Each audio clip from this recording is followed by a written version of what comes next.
Elder Show. It is your special guest host, Carl Jackson, in for Larry Elder. The number to call in, 888-971-7243. Man, there's a lot going on. It never seems to be a dull moment with this White House, even though Biden is pretty dull. But Jen Psaki has revealed that the White House is consulting with Facebook. We'll actually get into that in the second hour. Mask mandates return in Los Angeles, California.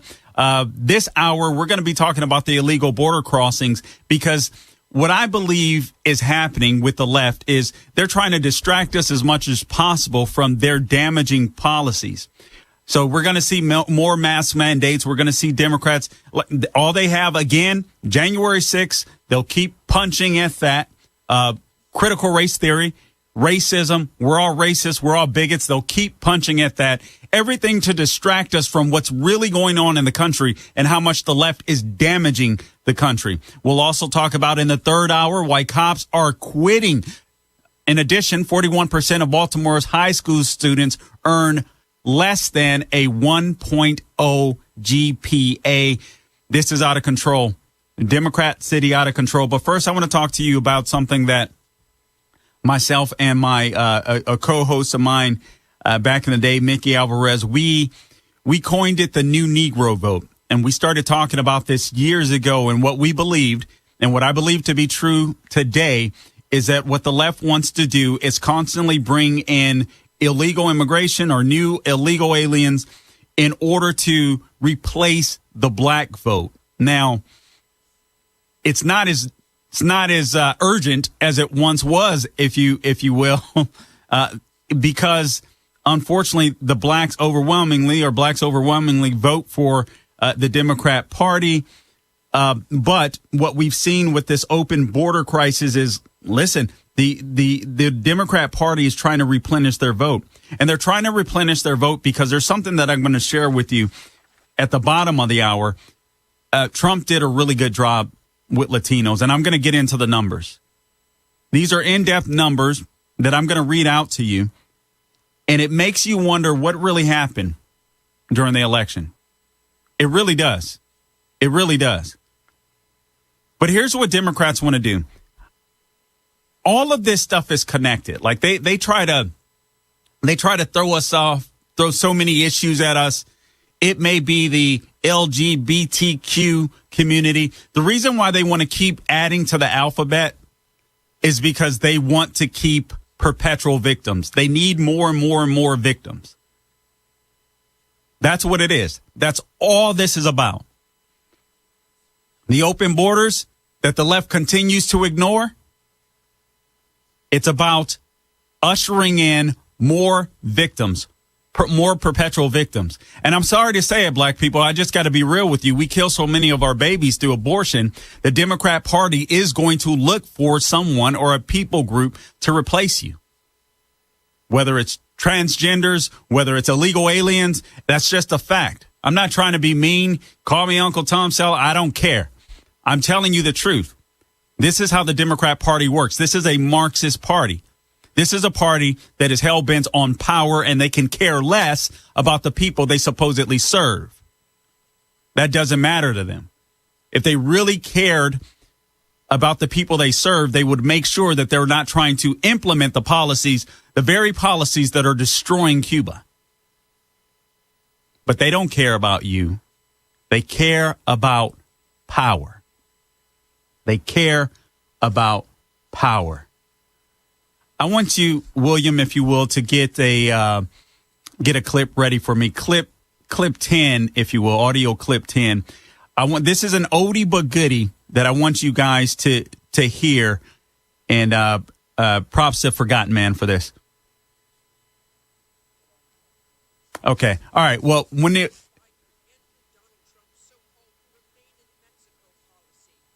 asylum seekers to wait there for their court proceedings. Since then, many of those tent cities along the Mexican border have emptied out as people start streaming in.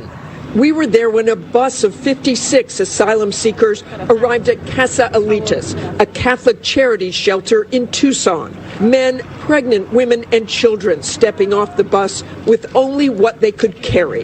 This father, who asked that we not show his face, traveled to Mexico from Brazil with his wife and 3 young kids before crossing the border. Would you have tried to do this when Donald Trump was president? Definitely not. Definitely. We had the chance, the same violence that is going on today was there last year. We used to watch the news, and I definitely won't do this. So did you come here because Joe Biden was elected president? Basically. The main thing was the violence in my country. And the second thing, I think, was Joe Biden. All right, so there you go. There you go. The world is incentivized to cross our borders illegally through the southern border, and it's specifically because of weak Joe Biden and the Democrat policies. So they're incentivized to cross. Why is it that we have Biden's administration that tells Haitians and tells Cubans specifically, no, don't come here. But they're still silent when it comes to the border. This is still an issue. All of this is about control. All of this is about getting control of over us to secure their power. And if they have to use you Latinos, that's what they're going to do, because you are essentially the new Negro vote. They want somebody that will stick with the Democrat Party for the next 50, 60 years, no matter how much they abuse you. All they have to do is lie to you every other year in an election cycle, or whip you up and get you mad and angry and tell you how evil and how racist Republicans are, and you'll vote for them. Here are the numbers. This is what we're seeing. This is what the left wants to distract from. The mask, okay, that's about power and control, but it's also a distraction. The fact that the White House is working with Facebook, these people are on a power trip like no one's business. But then they have to have some victims to make it all work. Props, New York Post. More than 1 million illegal crossings of the U.S.-Mexico border will have been attempted over the first 7 months of 2021. Did you hear that number? 1 million illegal aliens over the first 7 months of 2021. Preliminary data indicates, defying expectations, that the illegal immigration crisis would ease as temperatures climbed.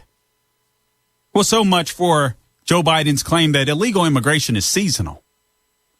See, when people want to leave countries that are not exceptional like the United States, they don't care if they have to go through mountains and water and heat, apparently, because that's exactly what's happening.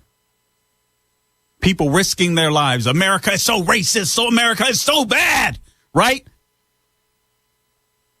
But I don't see anybody risking their lives like these people to leave America. According to the Washington Examiner, the U.S. Customs and Border Protection have yet to release the official number of border encounters that took place last month. However, the initial calculations put the total at 188,000, an increase of over 4% from last month. Last month, the numbers were 180,034. In 1 month, 188,000. 1 month. The new Negro vote, the Democrats are bringing them in, ushering them in, trying to get us distracted everywhere else while they try to radically transform this country with people that they can make slaves, they hope. You know, keep them that welfare crack, that welfare addiction. This is Carl Jackson in for Larry Elder. We'll be back in a few.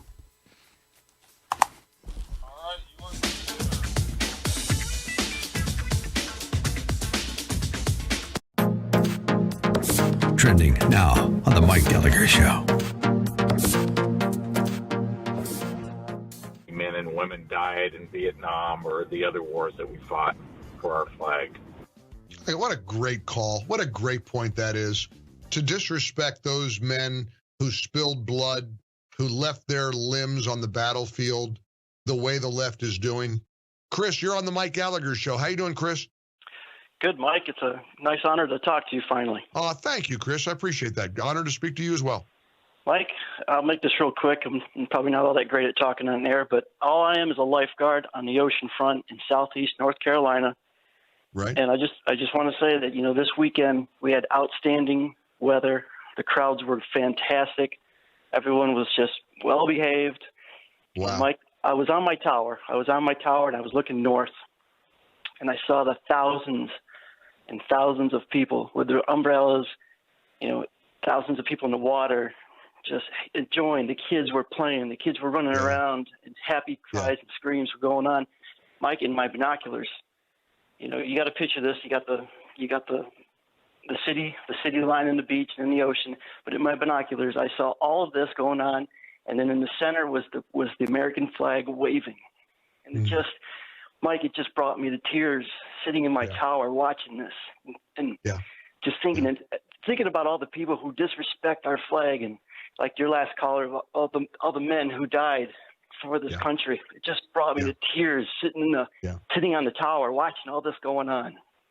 And you know what? You got to keep reminding yourself, millions and millions of Americans feel just the way you and I do. Chris, we're not alone. We're not in the minority. Keep up with what's trending. Subscribe on YouTube and at rumble.com. Streaming on Salem Now.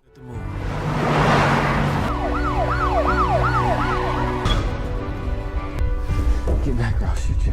No one's left inside for the pastor and his 2 daughters. If you run, I'll shoot your family. Nobody cares whether I live or die. It's bad. I'm not going to stand around and be a part of it anymore. Give me the gun. Stream on your phone, tablet, or TV. Look for Salem Now in the App Store or go to salemnow.com. Streaming on Salem Now. Surprise! Sharon and I. Sharon and you what? Things just happened. My girlfriend and my best friend. You got 30 days to grow up, son. Nathan Hannigan, it is good to have you home. Nona, it's Nathan. Well, you don't mind my giving her your room, do you? Really though, thanks for thinking of me for this position. I thought about you first. Come on, growing up, I had a huge crush on you. There are things that we all need to change about ourselves, but we can't blame God because He helps us change. Stream on your phone, tablet, or TV. Look for Salem Now in the App Store or go to salemnow.com. Trending now on the Eric Metaxas Show. 2 things are happening. One is that parents across the board are starting to speak up and not take this anymore. You've seen in Loudoun, Virginia, on the critical race theory issue just the last couple of weeks, school board meetings where parents have lined up.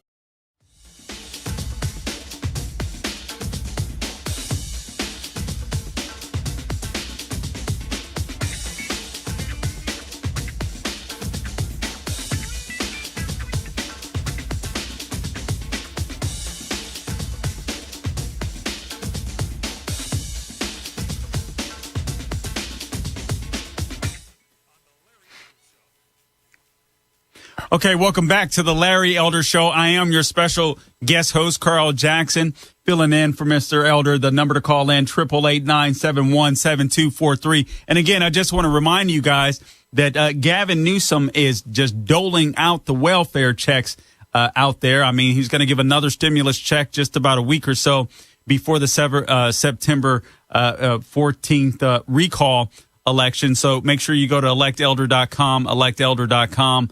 electelder.com. Help them out. Donate there because Gavin Newsom's strategy is obviously to buy off naive Californians. That's his strategy. It's as simple as that. I'm not trying to be mean to you, but this is what government does. They think that you're so stupid that he can give you a one-time $600 check for those of you that are making, I believe, under 75 grand or so a year. And that's it. You'll keep him in office. He can continue to destroy your life, destroy your businesses. But $600, that's enough for you dummies. That's what he thinks. That's what he thinks.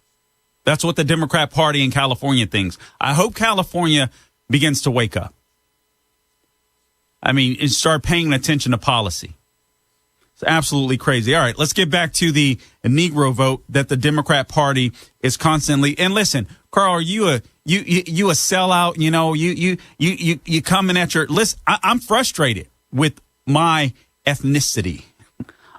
I'm frustrated with the black community. I don't understand how you don't take a step back and look at the political, whatever your situation is, look at the political arena, look at the political atmosphere and say, you know what? My life isn't any different or necessarily better because this person is in office. You know, I mean, the only thing that a president can do for you financially is change the atmosphere, change the economic atmosphere so that you can go out and earn more money and earn a living. Obviously, right now, with the left, all they're doing is trying to tax and spend, take your hard-earned money, give it away. But these people are starting to wake up. They are, in some cases at least, particularly in the Latino community, they're hemorrhaging votes. And this is specifically because of Donald Trump. And again, I'll get into the numbers, but let's just go back to the border where the Democrat Party, again, is trying to usher in more, or the new Negro vote, as I would call it. So before we went to the break, and by the way, the number to call in, 888-971-7243. For those of you that are interested, you can find me on Facebook. Like and share me there, Carl Jackson Radio on Facebook, at Carl Jackson Show. So before we went to the break, I was saying that initial calculations for the border crossings in the month of June alone, you're talking about 188,000 illegal aliens.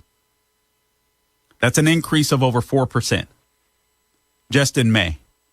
This isn't slowing down.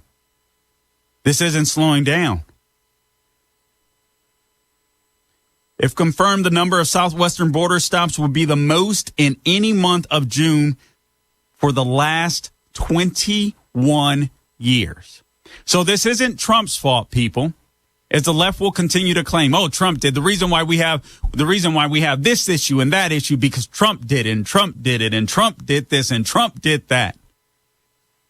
Well, wait a minute. We've got Biden in the White House. We've got the unlikable Kamala Harris as the VP. We've got Chuck Schumer in the Senate, running the Senate. We got Nancy Pelosi in the House. But this is Trump's fault.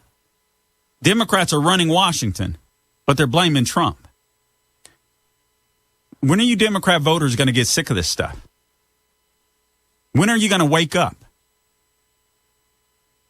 This is a 21-year high. 21-year high. Illegal aliens coming to our border. 1 million people since Biden has taken office. 1 million victims. Where are the jobs at for these people? Have you seen our economy lately? Have you seen the debt lately? Have you seen all the closed businesses, particularly you in California? Where are they going to work? Maybe they're going to knock out your job, right? Because they'll work under the table. And I'm not knocking them. I don't blame them. If you have somebody as dumb as Biden in the White House and he's going to let you in to destroy the country, why not do it? There's no place else in the world as great as the United States of America. So if you have a dummy in the White House that's going to allow you to come into this country illegally, why not? Why not? It's almost, you can't blame them. This would also be an 80% increase over the number of apprehensions since June of 2019.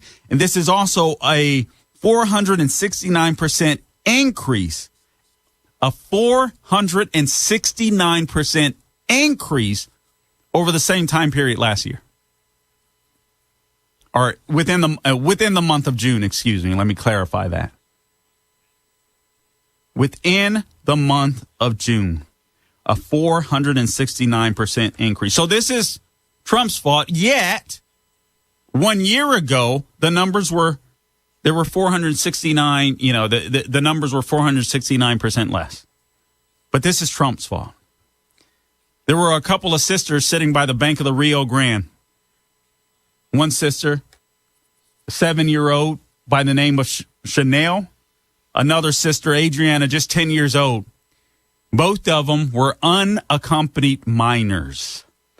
They're from Honduras. They were sitting with other asylum-seeking children that were alone, without parents, without adults. And they were waiting to be transported to a Border Patrol processing center that was across from the Rio Grande.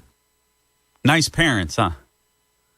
Nice parents. I'm sorry. I don't have tolerance for these parents. I understand you want to give your child a better life. I get it. That also says something for America. You hear about its greatness from so far away that you're willing to send your child. You can have that life, but you're hoping your child has a better life. But here's the problem with the parents that do that. They put their children in harm's way. These children can be sex trafficked. They could drown right in the Rio Grande. Heat stroke. 7-year-old and 10-year-old girl. Some great parents sent them on this journey from Honduras to the United States of America. The Customs and Border Patrol is on track to hit the 1 millionth stop of 2021 this month. The 1 millionth stop at the border of 2021 since the wonderful Joe Biden has been implanted into the White House. This is astonishing, folks. Black people, you're against slavery, right? Right? Is this evil? Is this evil? You don't care about the Latinos. You don't care about the Latinos that Biden is ushering in to keep them, in menial labor, low wages. Unreal. Carl Jackson in for Larry Elder. We'll be back in a few. Streaming on Salem Now.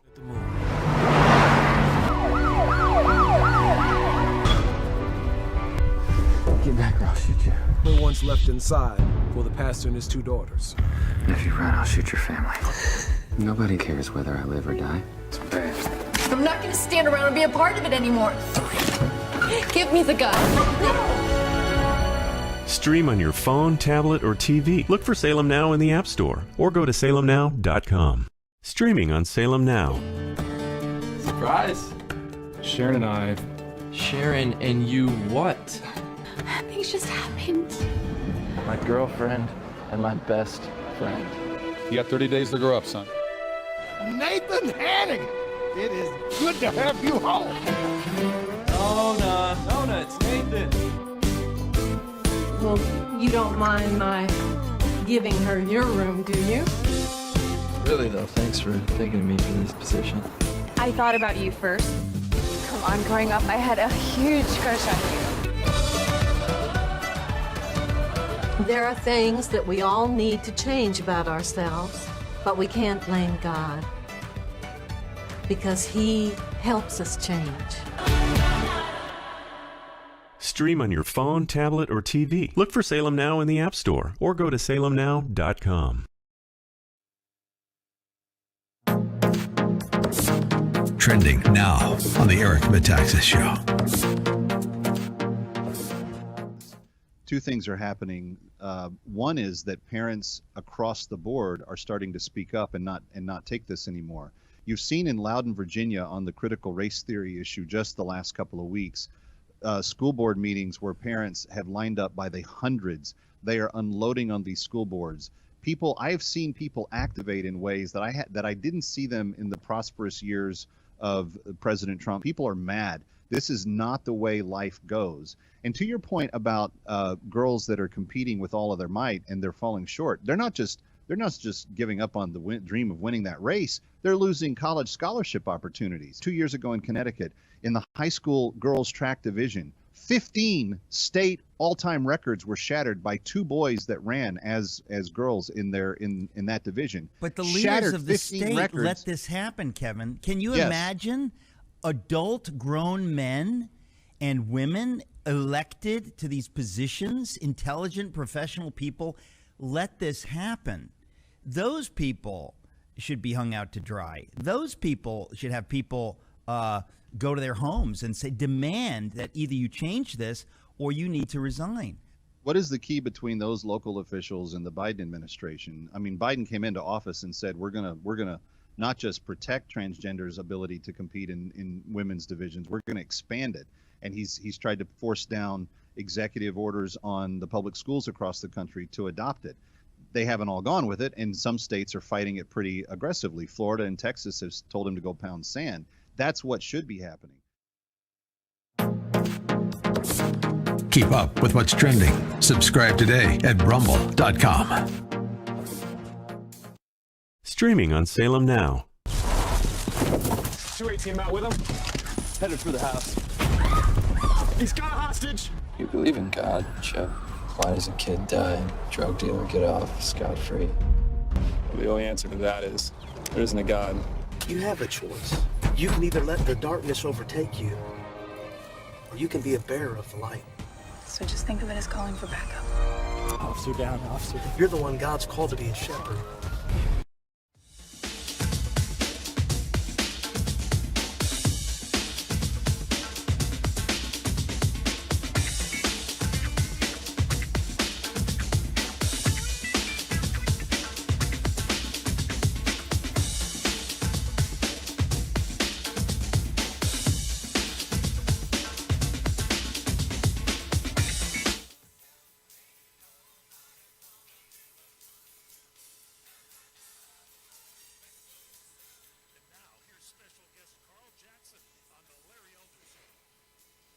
Welcome back to the Larry Elder Show. I am, as you just heard, your special guest, Carl Jackson, and for Larry Elder. The number to call into the program, 888-971-7243. Again, that number, 888-971-7243. The Negro vote is in full force. The Democrat Party is trying to basically usher in what they would consider a new generation of low-income workers, maybe under-the-table workers that they don't want to pay much, but workers that will continuously be dependent upon the federal government for their needs. Keep them in the shadows. Keep them in the on the DL. That's what they want to do. Democrats don't care, and I'm talking about. Listen. Don't get so wound up if you're a Democrat yourself. My goal is to persuade you to stop voting for these people that call themselves Democrats and pretend like they're for people because they take your money and then they give it back to you and expect you to say thank you. That's what taxes are. Taxes are, they say, hey, Liz, hey, David, turn around. Let me see how much money you got in your back pocket. Oh, you got $10? Let me have 5 of that. Oh, okay, I'll help you out with 5. They take the 5 and say, hey, I want to help you out. Let me give you back the 5. And you're like, what? What just happened? It's amazing. Let's go to the lines real quick. We got Dan in Minnesota. Dan, you got the mic? Hey, Carl, great job, man. Thank you. Way to go, Carl. Thank you so much. Absolutely. Say, the most important story in the world today is the fraud that was in the 2020 election, November 3. 74,000 votes in Maricopa County, 74,000 ballots that were not even sent out to voters. People sent in 74,000 votes, mail-in ballots, that weren't sent out to them. Did you know that? This just happened yesterday. Yeah, actually, as a matter of fact, I'm going to be covering that in depth on Monday. I'm waiting for a little bit more information, but yeah, I mean, listen. You could be the only Salem host of all the Salem hosts, except maybe one, who's actually talking about it. Because even dear Dennis, who I had a privilege of talking to today, won't talk about it. He's not convinced there was enough massive fraud. So I would say to him, and I wasn't able to tell him this as a call.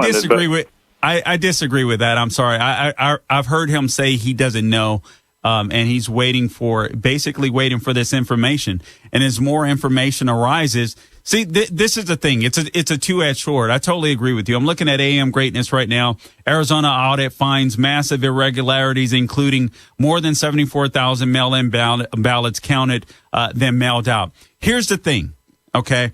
And I said this last night. I'm not the first host to say it, quite frankly, but every single one of us, now we're just waiting on the evidence.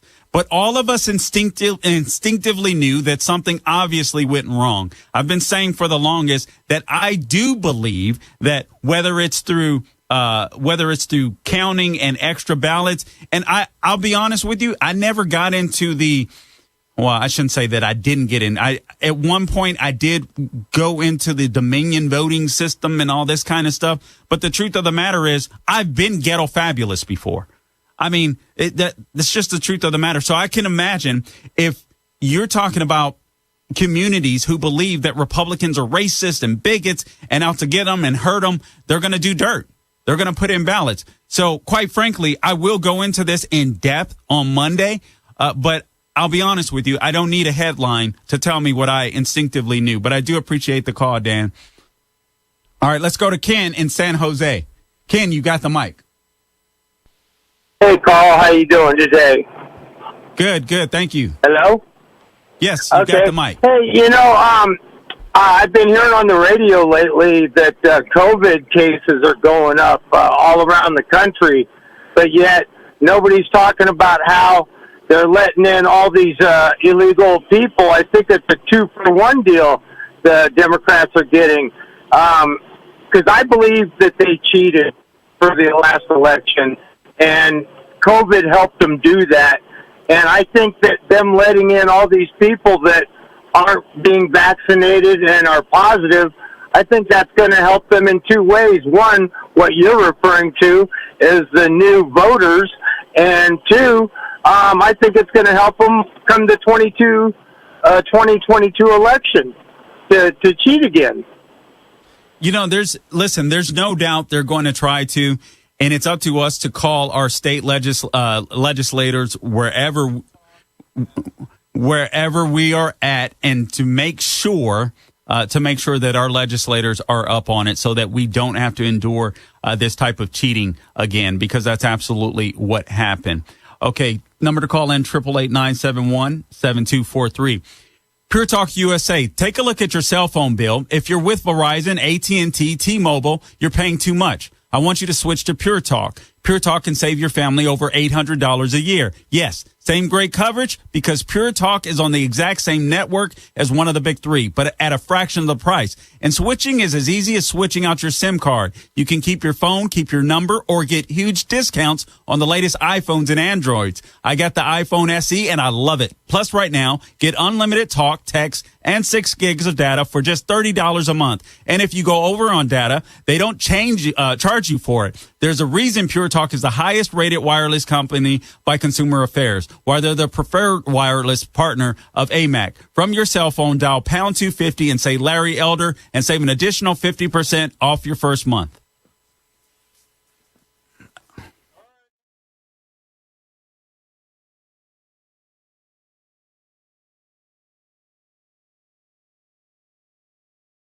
Now. Things just happened. My girlfriend and my best friend.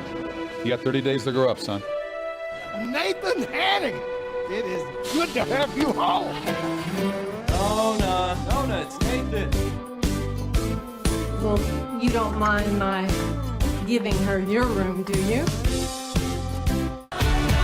Stream on your phone, tablet, or TV. Look for Salem Now in the App Store or go to salemnow.com. Trending now on the Dennis Prager Show. This is unbelievably important, the Ultimate Issues Hour. Now you realize, many of you realized earlier, but now you realize even better how important it is to have a clear outlook on life. Otherwise, you're susceptible to nonsense, which is what is now taught from kindergarten to university. So we talk about the great issues. I have one today. every one of you, no, that's not exactly correct. The vast majority of you are aware of all the studies that I respect anyway, all the studies, even the ones I don't respect, note the benefits of a religious life. People are happier, they live longer, they have more people in their lives. By every criterion, it is a better way to live. So, what stops you? Not what stops you from believing in God. It's not the issue. I have raised that issue. That's not the issue. The issue is what stops you from leading a religious life. You can lead a religious life while you struggle with God, the question of God's existence. They're not the same thing. Here's a related issue. People who say, "Oh, I'm not going to raise my kids with any religion. I'll let them choose when they get older." Why don't you say that about anything else? I'm not going to give my kid music lessons.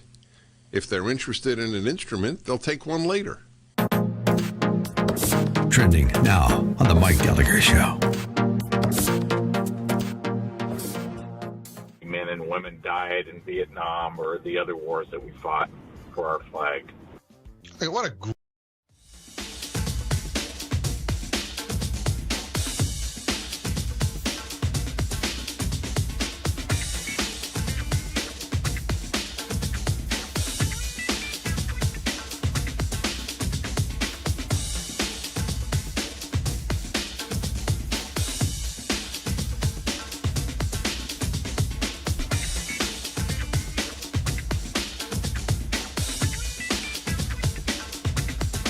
Hey, welcome back to the Larry Elder Show. The number to call in, 888-971-7243. Honestly, I can't wait to get into the auditing situation, and I will cover that on Monday. But one thing, I mean, behind the mic, you got to be careful of what you say.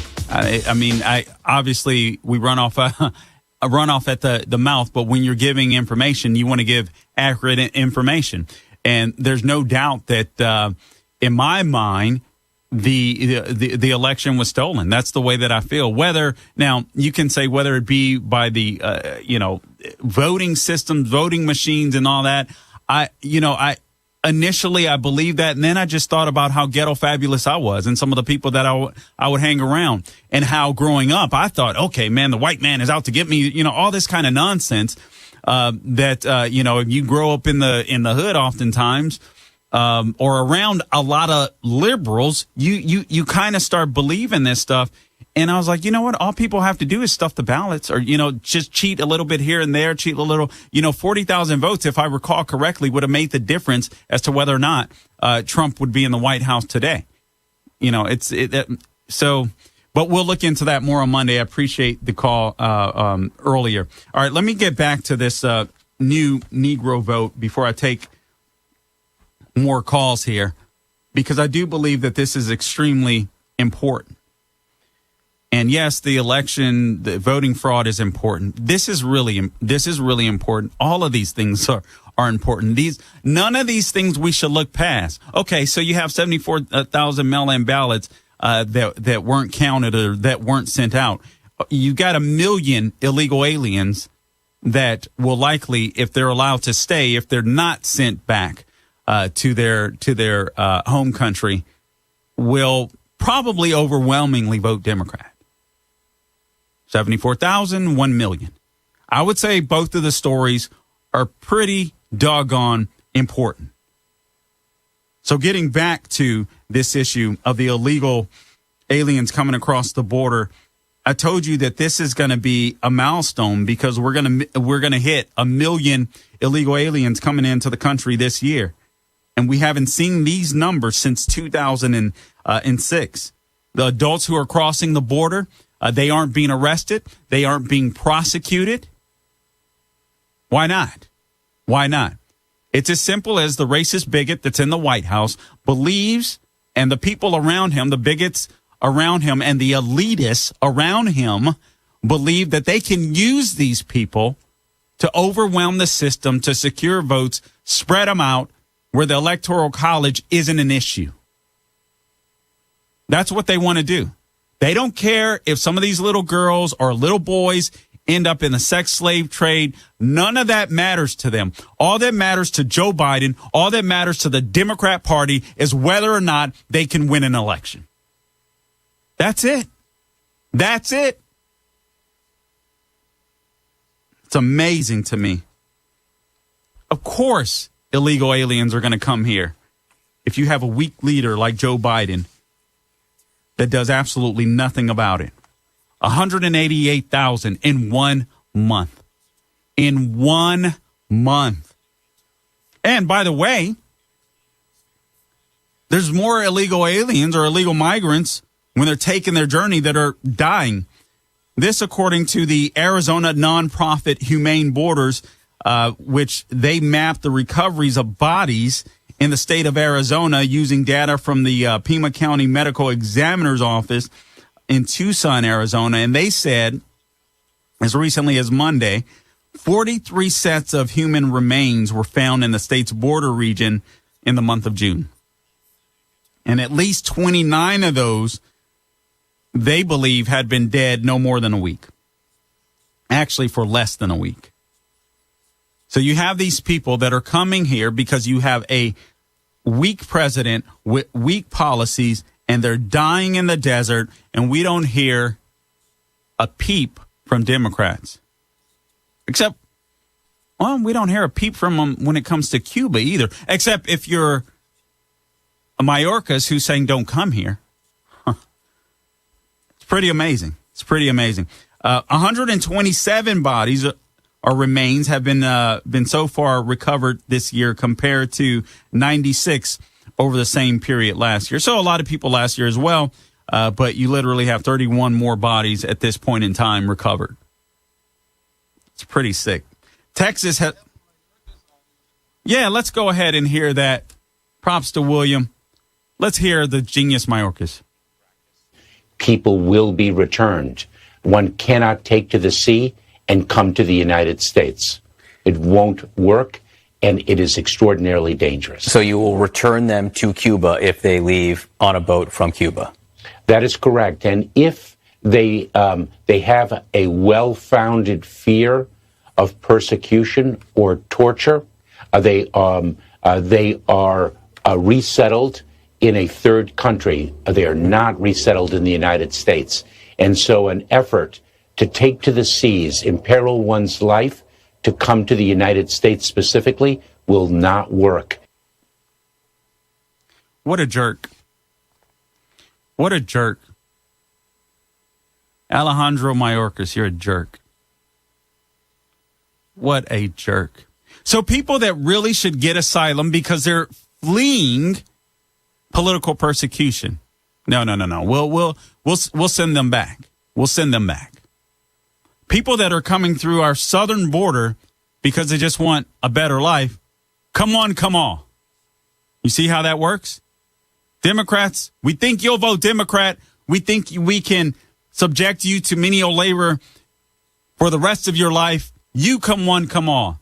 You Cubans, you freedom lovers, you people that'll probably come here and teach your kids about the harshness, the horrors of communism, of tyranny, of dictatorships. You guys that'll figure out what we're doing in the Biden administration, we don't want you here. Please, please, please stay where you're at. Suffer. We don't care. These people are evil. These people are absolutely evil. What a jerk you are, Mayorkas.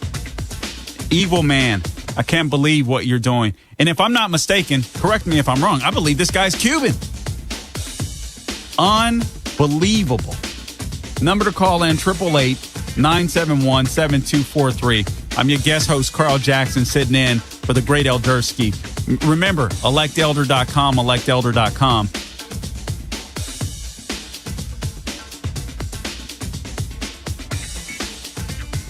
Streaming on Salem Now. 218 out with him. Headed for the house. He's got a hostage. You believe in God, Joe? Why does a kid die and drug dealer get off scot-free? The only answer to that is there isn't a God. You have a choice.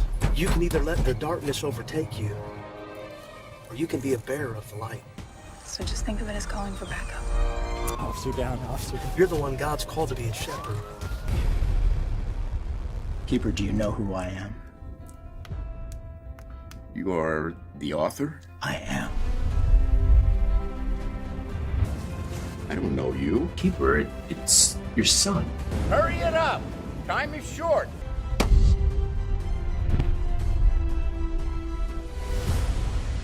Stream on your phone, tablet, or TV. Look for Salem Now in the App Store or go to salemnow.com. Trending now on America First with Sebastian Gorka. What is your message to those who think this isn't a big deal or who feel cowed and intimidated? What do you say to them? Anytime you say something like what I'm about to say, I'm sure it can be abused and misused, so I'll be very careful in how I say it.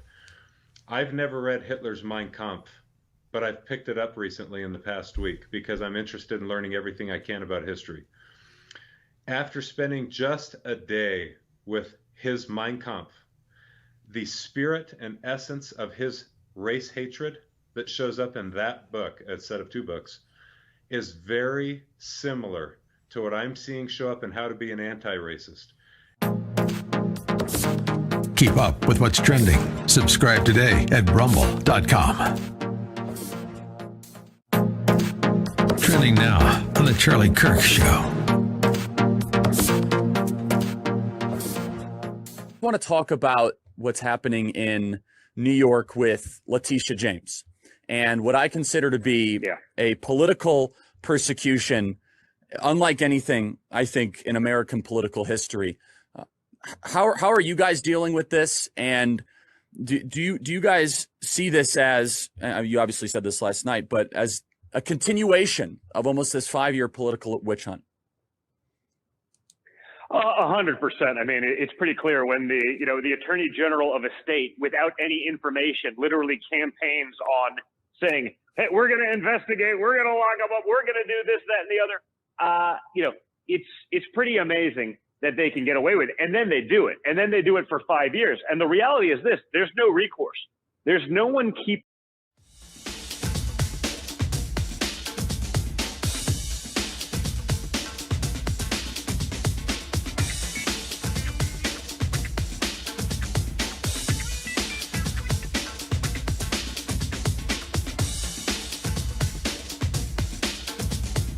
Hey, welcome back to the program. Again, you can call in 888-971-7243. We're talking about the new Negro vote that the Biden administration is trying to usher in across our southern border, and that's exactly what they want to do.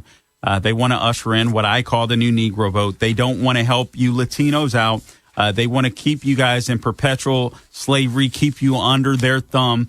Unfortunately, they've been able to succeed at getting the black Democrat vote over 90% for God knows how long. Trump put a little dent in it in 2020. But the fact of the matter is blacks overwhelmingly vote Democrat because all you have to do is make up a boogeyman like Ibram X. Kendi and Robin DiAngelo has done and say that every person is racist and that racism exists under a rock. Racism exists in a bag of chips. Racism exists in the grocery store. Everything is racist. If everything is racist, then nothing is racist. That's just the way that it works. You turn around, if this is racist, that, and honestly, I got to tell you, these people are a real danger, and their teachings are a real danger to society because I believe that the perception of racism is worse than real racism because we had a measuring stick. You can go back to the 60s. You can go back to the 1860s and you can watch the evidence. You could watch the progress. But what makes critical race theory racist so dangerous is the fact that they teach people to just find racism any and everywhere, to become paranoid schizophrenics of sorts when it comes to race. It's a real travesty. Let's go to the lines real quick. I see we have Alan in Pennsylvania. Alan, you've got the mic. Yeah, hey, Carl. Thanks for taking my call. And you know what? You got big shoes to fill there, but you're doing a great job. Thank you. I appreciate it. Yeah. So you know what? This we've been talking about this border crisis for a while, and the current administration doesn't, regardless of the numbers or what goes on, they don't identify it as a crisis. They just even say, "Hey, nothing to see here. You know, everything's normal."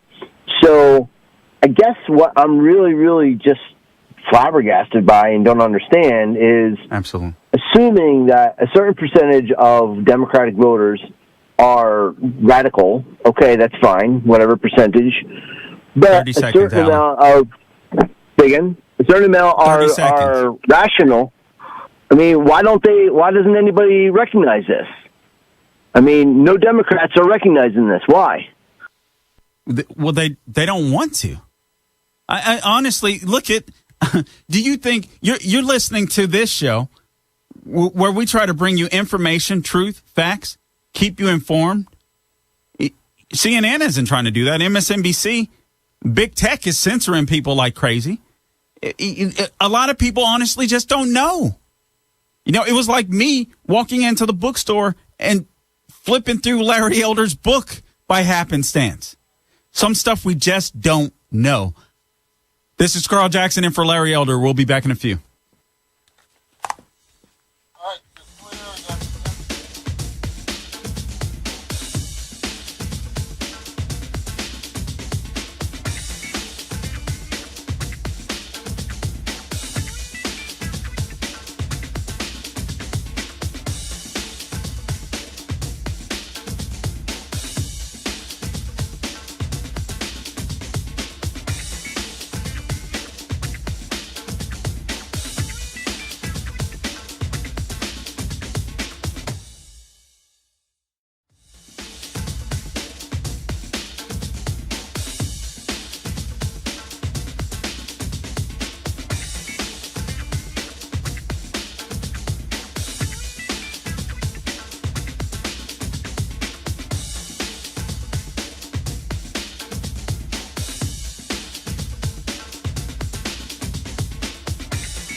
All right, so here's some exciting news for you. By the way, this is Carl Jackson. The number to call in to the Larry Elders Show is 888-971-7243, and we are coming to you live from the ReliefFactor.com studio.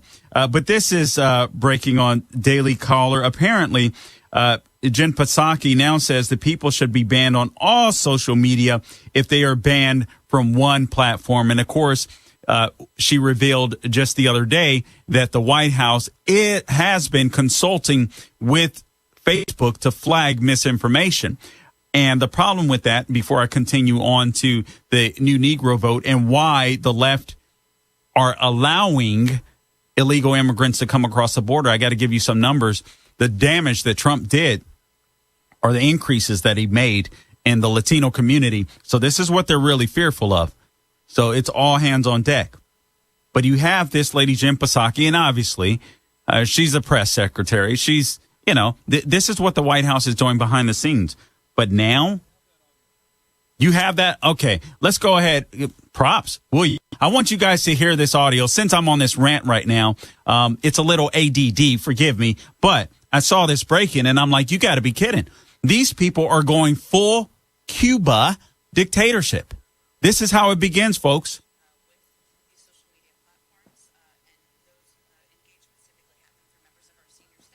But also members of our COVID-19 team. Given, as Dr. Murthy conveyed, this is a big issue of misinformation, specifically on the pandemic. In terms of actions, Alex, that we have taken, or we're working to take, I should say, from the federal government, we've increased disinformation research and tracking within the Surgeon General's office. We're flagging problematic posts for Facebook that spread disinformation. Okay, so they're tracking problematic information. I wish they were tracking it back in the fall or winter, whenever that was, when Kamala Harris was saying that, hey, if the CDC or Fauci tells me to take the vaccine, I'm going to take it, but not if Trump does. So these hypocrite Democrats have no problem with the vaccine now that they're in charge. But when Trump was in charge, there's something wrong with the vaccine. But now they're perfect because now Democrats are in charge. Kudos to Trump, Operation Warp Speed. Regardless of how you feel about the vaccine, this would not have been accomplished without Trump. We'll get into that a little later. But this is what they're doing. Now these big social media, these big tech firms working with the Democrat Party to shut conservatives down, to shut Republicans down, to shut free speech down, to shut open debate down. Talk about a banana republic. This is getting out of hand. And these people are just what they're just bold about it now. These are leftists. These aren't liberals. These aren't your typical, your grandpappy's Democrats. These are straight up leftists. These are straight up communists. These are people that want to take over, that want to run your life, that want to have full say over your life, which is why I believe they're bringing back the mask mandate too in Los Angeles, but we'll get to that another day. But here's what they're afraid of. You know why they're so hesitant to speak about Cuba, besides the fact that if people start paying attention and reading up on communism and communist dictatorships, they'll find out, wait a minute, a lot of the things they're saying are things that Democrats say, Democrat leadership anyway. But you have this story from NPR. Latino voters are leaving the Democratic Party. Latino voters are leaving the Democratic Party. So what does that mean? Open borders. They know what they're doing, folks. They know exactly what they're doing. Latino people, I'm warning you, don't become the new Negro vote. Sadly,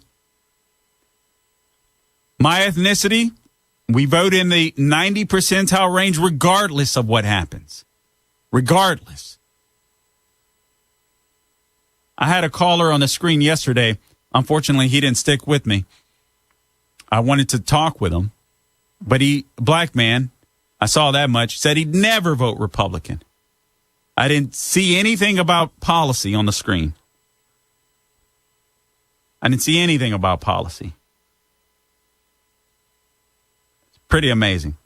So Latino voters are leaving the Democratic Party, props NPR. I'm surprised I'm saying that.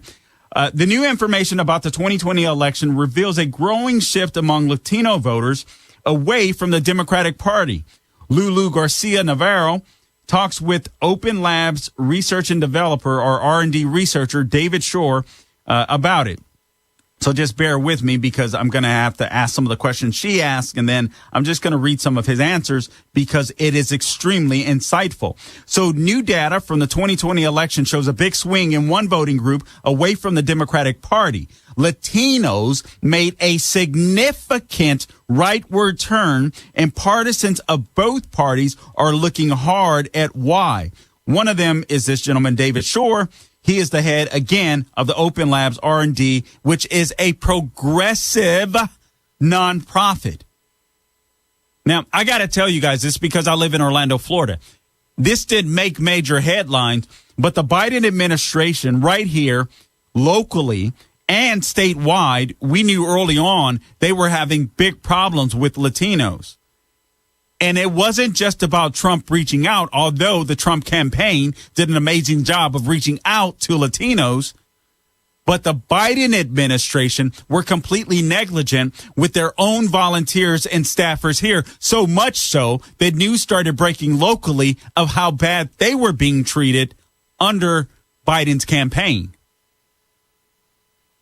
So Latinos in it working for Biden, whether it be for pay or voluntarily, there was enough information going around that they were extremely unhappy with the campaign and how they were being treated, taken for granted, requests and all this stuff not being answered. So this doesn't surprise me, but perhaps some of you guys are hearing it for the first time. And this also explains why the Democrat Party are like, go, go, go, go, go with everything. Open borders, censorship. They can't win. This is the thing. We talk about just the ballots the gentleman called in. They can't win without cheating. They can't win based on their ideas. Their ideas are, hey, you work hard, I'll take more of your money. Their ideas are, hey, the Constitution sucks, even though we see people risk their lives to come here all the time, and we never leave. Their ideas are free speech. What's that? Immigration, open borders, military, bunch of racist white guys defending us, defending our freedom. Energy. Oh, you know what? Let's go electric, even though we have to use coal. And even though cars or batteries in electric cars do far more damage to the environment than a car that runs on a combustion engine. This is who they are. They don't care about truth. The left does not care about truth. They care about power. So Trump had a strategy to take people away from them, coalitions away from him, and he succeeded. This lady, Garcia Navarro from NPR, asked this gentleman, Shore, so after the election, there was this narrative that the Latino vote swung right because of Cubans in Florida or Mexican Americans in South Texas. But what did you find out when you looked precinct by precinct? I don't have enough time before the break, but we're going to dive into the numbers because it is impressive what the Trump campaign was able to do. And it's why we have open borders now, in my opinion. This is Carl Jackson in for Larry Elder. We'll be back in a few.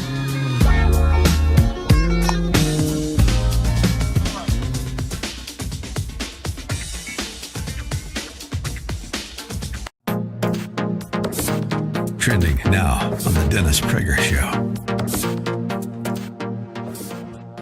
There are a lot of people who would sign on to this. Needless to say, it starts in academia. In order to save the planet from catastrophic climate change, Americans will have to cut their energy use by more than 90%. And families of 4 should live in housing no larger than 640 square feet. 640 square feet is 20 by 30. Family of 4 should live in a place 20 by 30.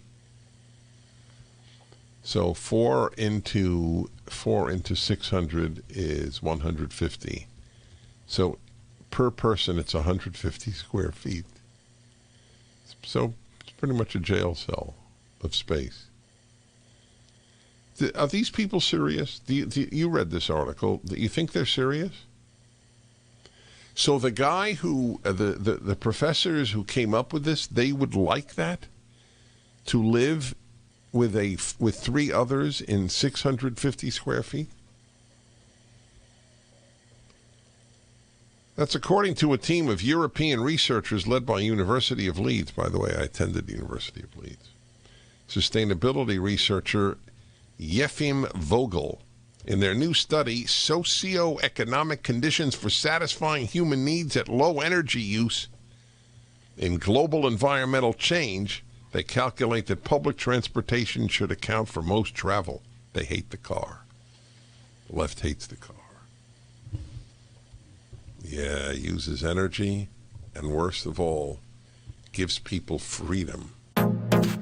Keep up with what's trending. Subscribe on YouTube today.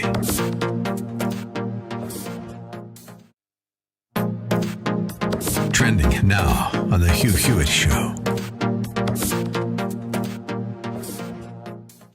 Donald Rumsfeld is famous for many things. Before Donald Trump, there was Newt Gingrich in the 2012 campaign, demonstrating hostility to the media and confrontation with the media.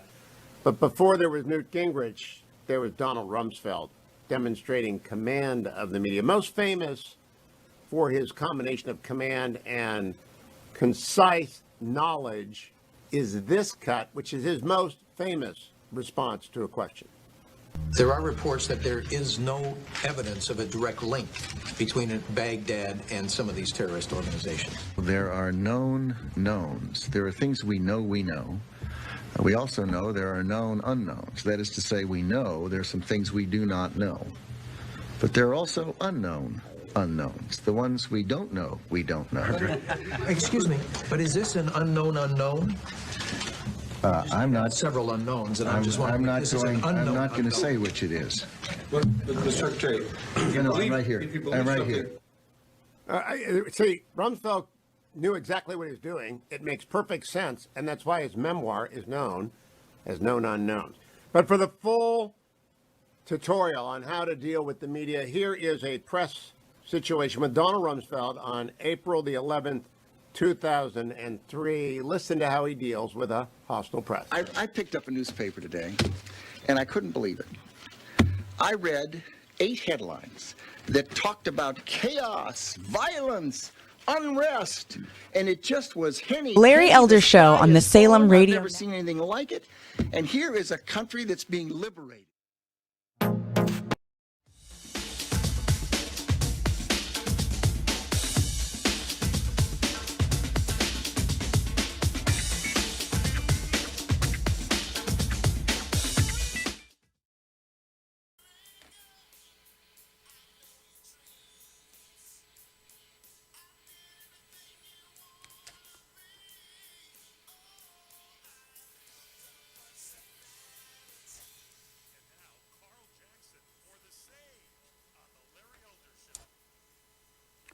Welcome back to the ReliefFactor.com studio. The number to call in, 888-971-7243. Let me go through a few of these numbers, and then I'll take some of your calls because I see the call screen the call screen is lighting up here. Okay, so this is when this gentleman from what is the name of his group again? From Open Labs R&D was asked. His name is David Shore from Open Labs R&D. When he was asked by Lulu Garcia Navarro of NPR. So after the election, there was this narrative that the Latino vote swung right because of Cubans in Florida or Mexican Americans in South Texas. We all heard that, right? But she asked him, but what did you find when you looked precinct by precinct? This is where it gets interesting. So precinct by precinct, this is the gentleman's answer, David Shore's answer. You know, what we really found was that even though there were particularly market shifts, you know, in South Texas, there were 30-point swings in many counties. There were counties that had voted for Democrats solidly in the 70 to 80% range since the 1890s. And Trump either won. So listen to that. Listen to those numbers. There were counties that had solidly voted Democrats, Latino counties, predominantly Latino counties, that had predominantly voted Democrats 70 to 80% for over 100 years. And yet Trump either won or came very close to winning. And in South Florida, he says, generally, and Florida in general, there was something like a 13 to 14% swing. So that said, basically everywhere where there were large concentrations of Hispanic voters, there were large swings in the 6 to 9% range everywhere with Latinos. Trump did extremely well with the Latino community. So now you understand why they're bringing in the new Negro vote. We need more. These doggone Latinos are starting to love freedom. They're starting to see what we're doing. Let's usher in some other people that we can enslave. And what we'll do as Democrats is just tell our voters that Republicans are the racists, and all of our little cronies and media and CNN and MSNBC won't pay attention to the border. And so therefore, we can just keep ushering these people in. New votes, new votes, new votes. That's how we'll defeat Republicans in 2024, because these states, Georgia, Arizona, are going through reforming their election law and returning them to pre-COVID conditions and strengthening them to some degree. So this is how we can do it. These are some evil, sick people that some of you Democrats are voting for. Let me go to the lines real quick. We have Bob on Bob in California. Bob, you've got the mic. What's up, Carl? Thank you. You know, your call screener, you know, I told him that why is America deaf to truth? You know, it's only going to go on for so long. We keep digging holes. And if America doesn't start listening to truth, we're going to have some big problems getting out. And, you know, one last thing, you had mentioned that, you know, welfare is the crack of the minority, but the bigger responsibility lies on the dealer, and that's the Democratic Party, man. Man, that's a good call. I'm going to have to steal that line, pretend like I said it. All right, I love that. I love that. The crack dealer is the Democrat Party. The crack dealer is the Democrat Party. That's some good stuff. You guys record that. Pretend like I said it. That was good. That was good. Good stuff. All right, let's go on further. Garcia Navarro of NPR asked, so when you spent time, asking David Shore, talking to these folks, and again, David Shore, this is a progressive organization that he runs, a progressive nonprofit. She asked, so when you spend time talking to these folks, what did they tell you was behind that? I mean, was it this sort of racial justice issues, that the defund the police thing, just not a popular message for them? Oh, you know what? I got to go back. Because he did say that Trump swung, counties and precincts 6 to 9% everywhere. And he said even places like Bronx, New York, to Arizona, to Massachusetts, to California. And he said one of the biggest predictors of the switching from voting for Clinton in 2016 to voting for Trump were the attitudes towards crime and towards policing.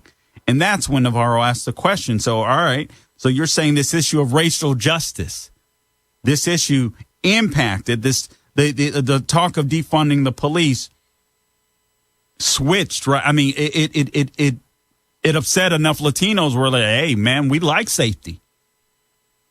We like safety. Here's what he had to say. I think that in the last 4 years, as the cloud of college-educated white people in the Democratic Party has increased, the Democratic Party brand has increasingly been associated with liberalism in a way that it might not have been before.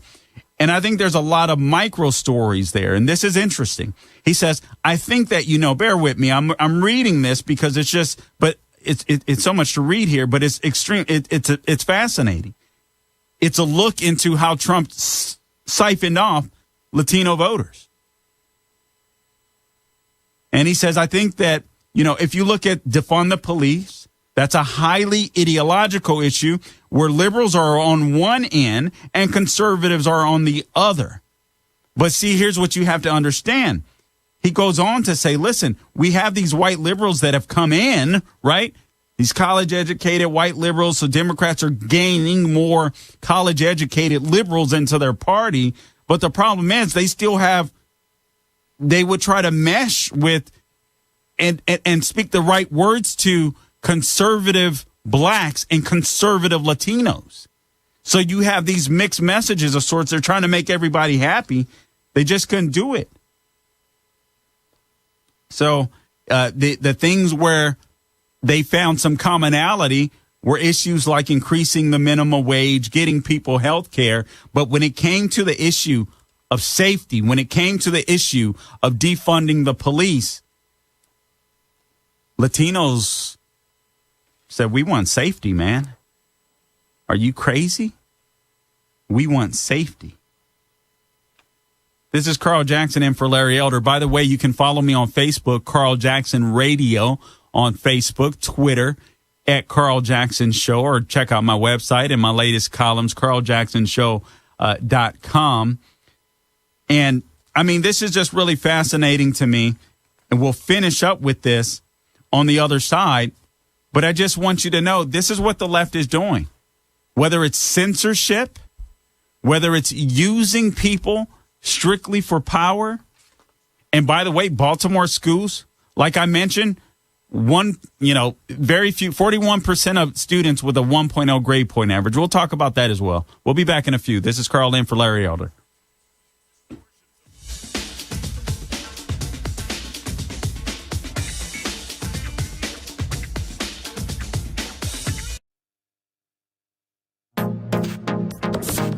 Trending now on the Eric Metaxas Show.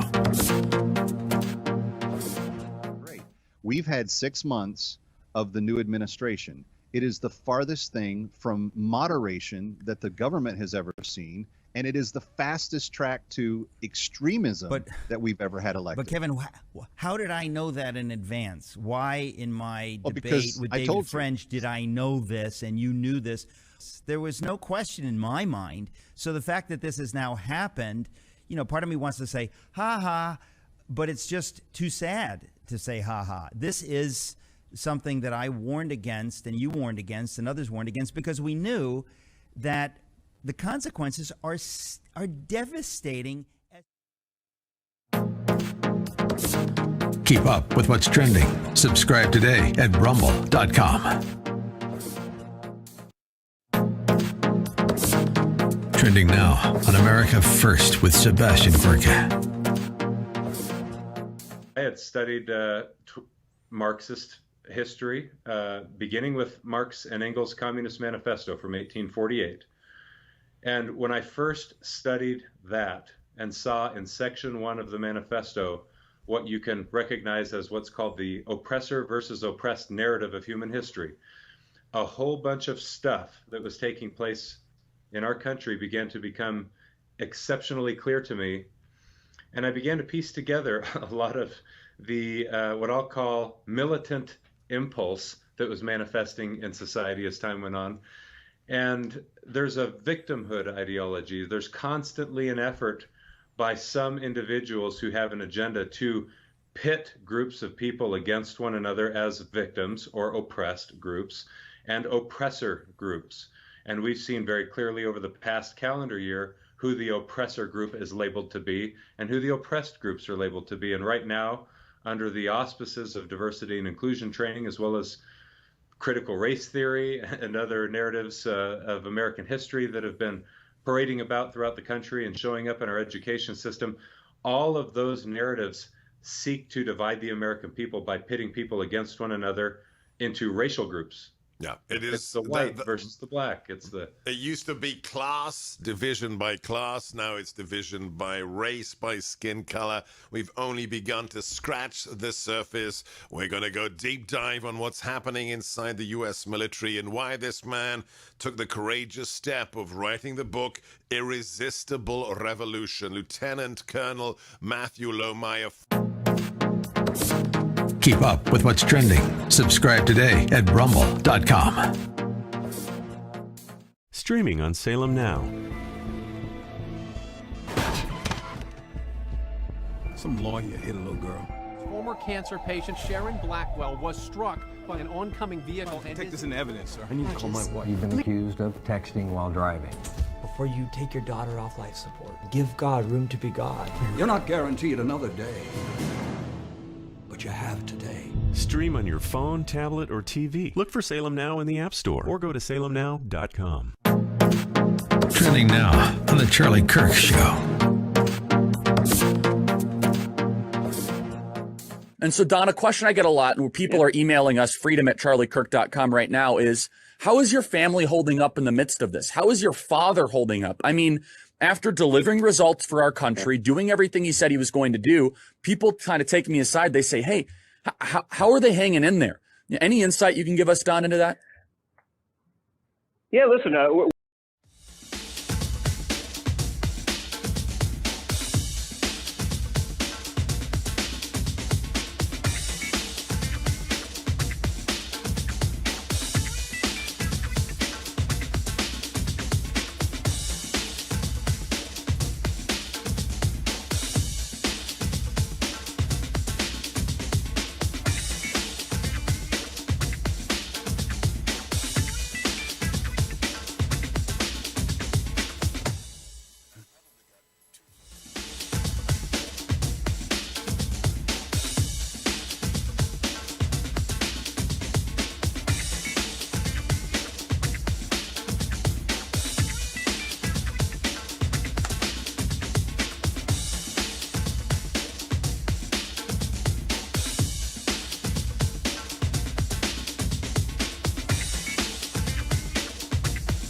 Okay, that is Jay Johnson. That's the former Department Homeland Security Secretary under Barack Obama.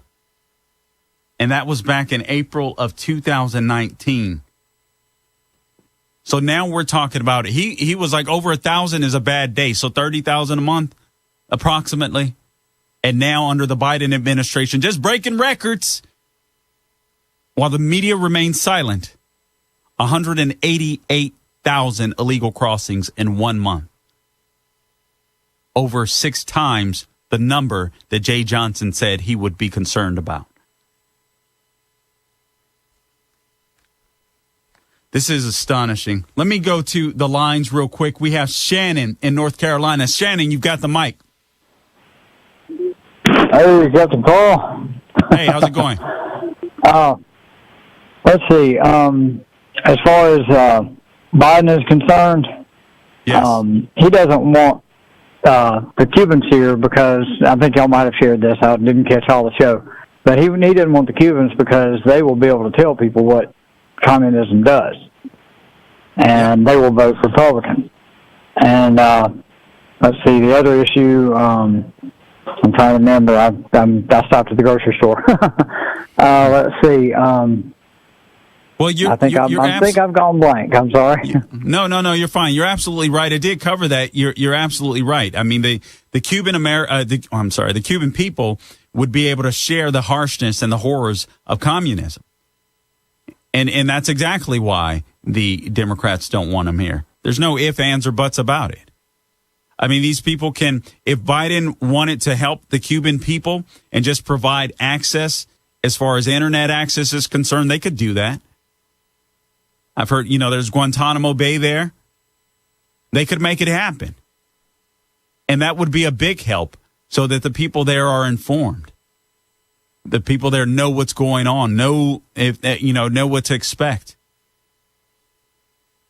And so the Biden administration, they're letting the left is the one thing about this election. And the left is letting us know exactly who they are. We're seeing clarity on every issue. Do they care about human suffering in Cuba? No.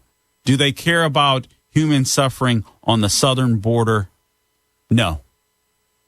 Again, the number of bodies and remains that have been found, have been exceeding numbers in several years past. They don't care about these people. They care about power. Garcia Navarro goes on to ask, I just want to finish this up because I just think the numbers are pretty amazing. Garcia Navarro of NPR goes on to ask this gentleman, David Shore of the Open Labs R&D Progressive Nonprofit Group. So the logic, I guess, follows that talking about highly partisan issues like immigration, for example, isn't a winning formula. In fact, most Hispanics wouldn't necessarily put immigration at the top of their list of priorities for reform. Why then is the Democrat Party trying so hard to push these issues? And then this gentleman David Shore, goes on to say, there's been a really big change in how Democrats talk that, Democrats historically were seen as this kind of coalition party. We had this broad mix, and here he goes. This is where he explains it. We have this broad mix of conservative black and Hispanic voters, and we have white liberals. We have the working class white people. And, we try to find language that makes everybody happy. But I think with the rise of online donations, with the rise of social media, this has really changed the incentive structure for how Democratic politicians get ahead. This is why people like AOC can have so much power within the Democrat Party, because she has so much pull on social media. And the left knows it. She has donors behind it. They know it. So she can force the party left. And that's exactly what's happening. This guy called it, but it's scaring some people away. All right. When we get back, this is Carl Jackson in for Larry Elder. We'll talk about mask mandate in Los Angeles. We'll be back in a few.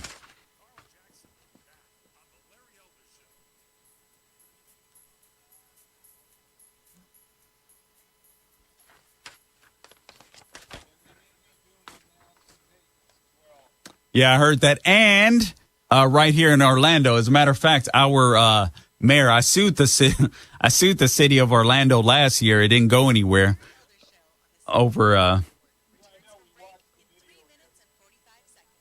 Oh, you watched the video of me suing or me giving us one? Okay.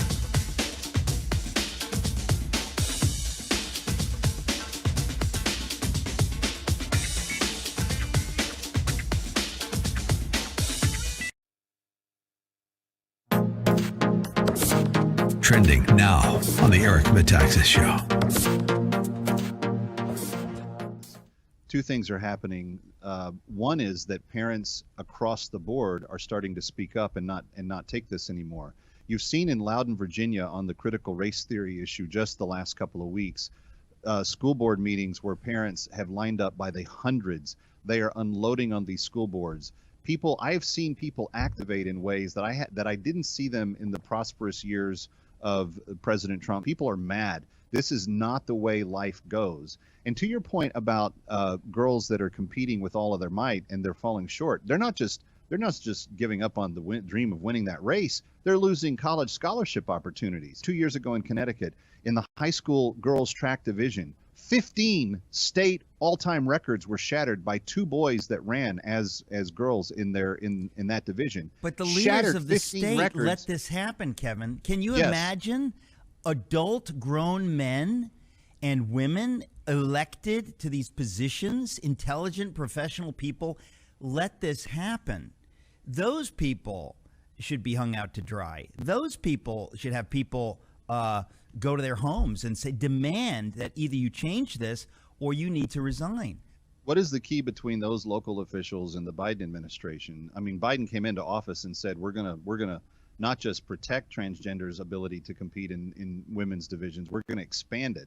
And he's tried to force down executive orders on the public schools across the country to adopt it. They haven't all gone with it, and some states are fighting it pretty aggressively. Florida and Texas have told him to go pound sand. That's what should be happening. Keep up with what's trending. Subscribe today at rumble.com. Streaming on Salem Now. 218 out with him. Headed for the house. He's got a hostage. You believe in God, Chip? Why does a kid die? Drug dealer get off scot-free. The only answer to that is there isn't a God. You have a choice. You can either let the darkness overtake you, or you can be a bearer of the light. So just think of it as calling for backup. Officer down, officer down. You're the one God's called to be a shepherd. Keeper, do you know who I am? You are the author? I am. I don't know you. Keeper, it's your son. Hurry it up! Time is short.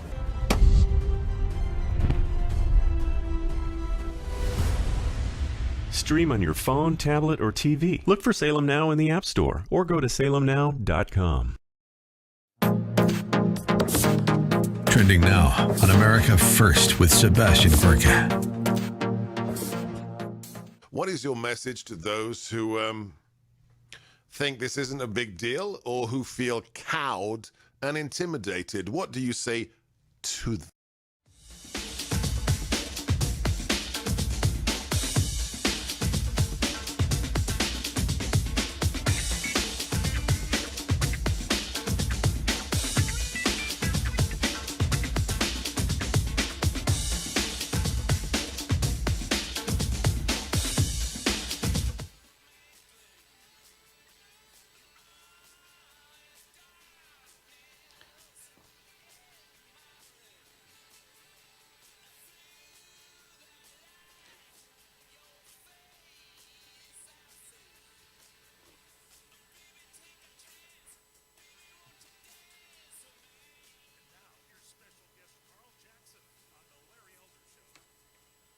All right, welcome back to the Larry Elder Show. I do want to go to the mask issue. Of mask mandate is being reissued in Los Angeles, California.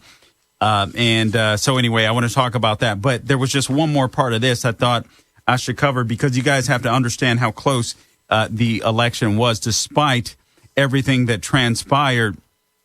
Basically, this gentleman goes on to say Joe Biden got about 52.3% of the vote. And if he had gotten 52% of the vote, he would have lost. And that's the sea change of American politics, because what he said Trump was able to do is just siphon off a coalition of Latino voters based on specific issues where, the Democrat Party was in trouble. And so regardless of what you believe about the election, it was a very, very, very wire-thin election. And Democrats are well aware of this. Democrats, and when I say Democrats, I'm talking about politicians. So anyway, all right, let's go to your calls. We've got Steve. Oh, okay. Job Creators Network. It's official, folks. President Biden has declared war on the small business owners of America. In his first 100 days, he's pushed for a massive tax increase on small businesses. And his $2 trillion infrastructure plan is a $2 trillion tax hike on American employers. He also wants to make it harder for small business owners to keep their doors open by pushing a $15 minimum wage. And his Green New Deal will drive up energy prices on small business owners, too. One group is working hard to fight these attacks, the great folks at Job Creators Network, and they're looking for a few good men and women to join their small business advocacy and advisor program. They'll train you up, help with op-eds in your local papers and TV appearances on your local news stations. In short, their Cracker Jack team will prepare you to be a leader and a fighter for small businesses in your community, your state, and the country you love. If you own a business and want to join the fight, go to joinjcn.com now and learn more. They're looking for a few good men and women to join their growing army of small business leaders and advocates. Go to joinjcn.com now. They need you. America needs you. Okay, let's go to the lines. We've got Stephen in Houston. Stephen, you've got the mic. Thank you very much. I'd like to thank you and your call screener for letting me through the wall with minimal ID.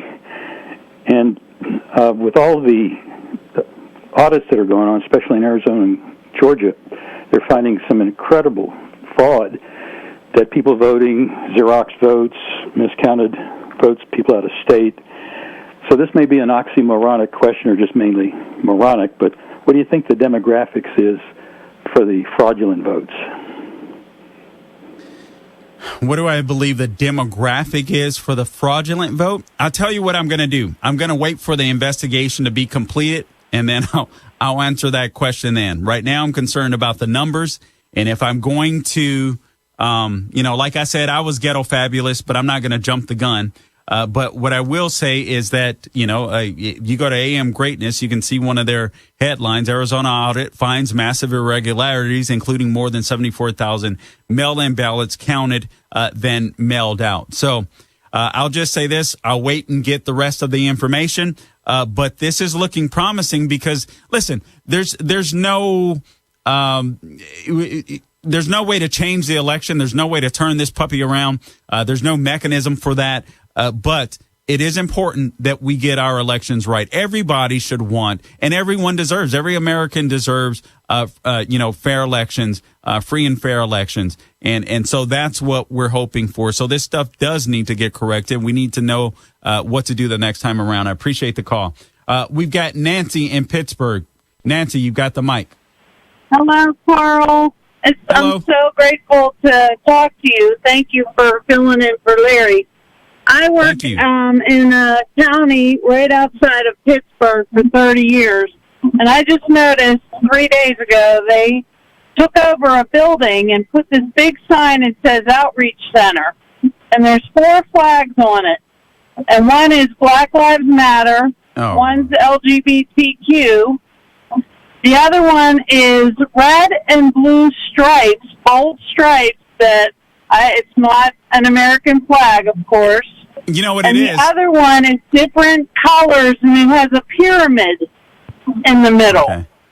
Okay. I'm not familiar with that, but if I'm not mistaken, the one that you described with the different colors and the stripes, and for you in the listening audience, correct me if I'm wrong, but I believe that is a Juneteenth flag, and this is why I thought this would be so divisive and destructive. And there you go. You have gullible Republicans that went along with this stuff and are complicit now in the division of people. It was an asinine idea to make Juneteenth a holiday. It makes absolutely no sense to try to take black people back to victimhood all the time. I'm sorry to hear that. Unfortunately, it sounds like you have just spotted a place full of social justice warriors, people that are uninformed and sadly, but this is what the left is looking to do. I mean, if you place or you hold the American flag, some people believe on the left that if you put up the American flag or if you like the American flag, it's not that you're patriotic, it's that you're racist because that flag is symbolic of systemic racism, like, some of these Olympic athletes have been basically, depicting and not standing for our anthem and all this kind of nonsense. Nothing could be further from the truth. I literally wish we could do a citizen swap with all these people, send them to Cuba and bring a Cuban out here to America. Let them see what it's like. It's pretty amazing. All right, this mask mandate back on in Los Angeles. This props to the AP, props to Forgotten Man. Los Angeles County will again require masks be worn indoors in the nation's largest county, even by those vaccinated against the coronavirus. The University of California system also said Thursday that students and staff must be inoculated against the disease to return to campuses. Whatever the left can do to gain power, whatever the left can do to divide us, that's what they'll do. That's exactly what's happening with this mask mandate. The numbers do not warrant the actions that this Dr. Montu Davis, this public health officer, is taking in the city of Los Angeles. I'll tell you what this is really about on the other side. Carl Jackson in for Larry Elder. We'll be back in a few.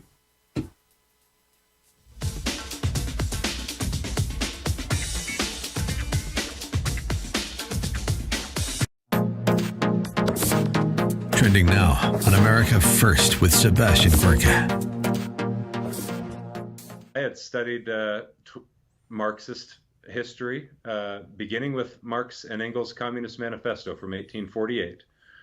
And when I first studied that and saw in section 1 of the manifesto what you can recognize as what's called the oppressor versus oppressed narrative of human history.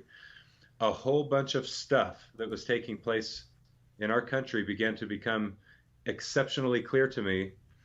And I began to piece together a lot of the, what I'll call militant impulse that was manifesting in society as time went on.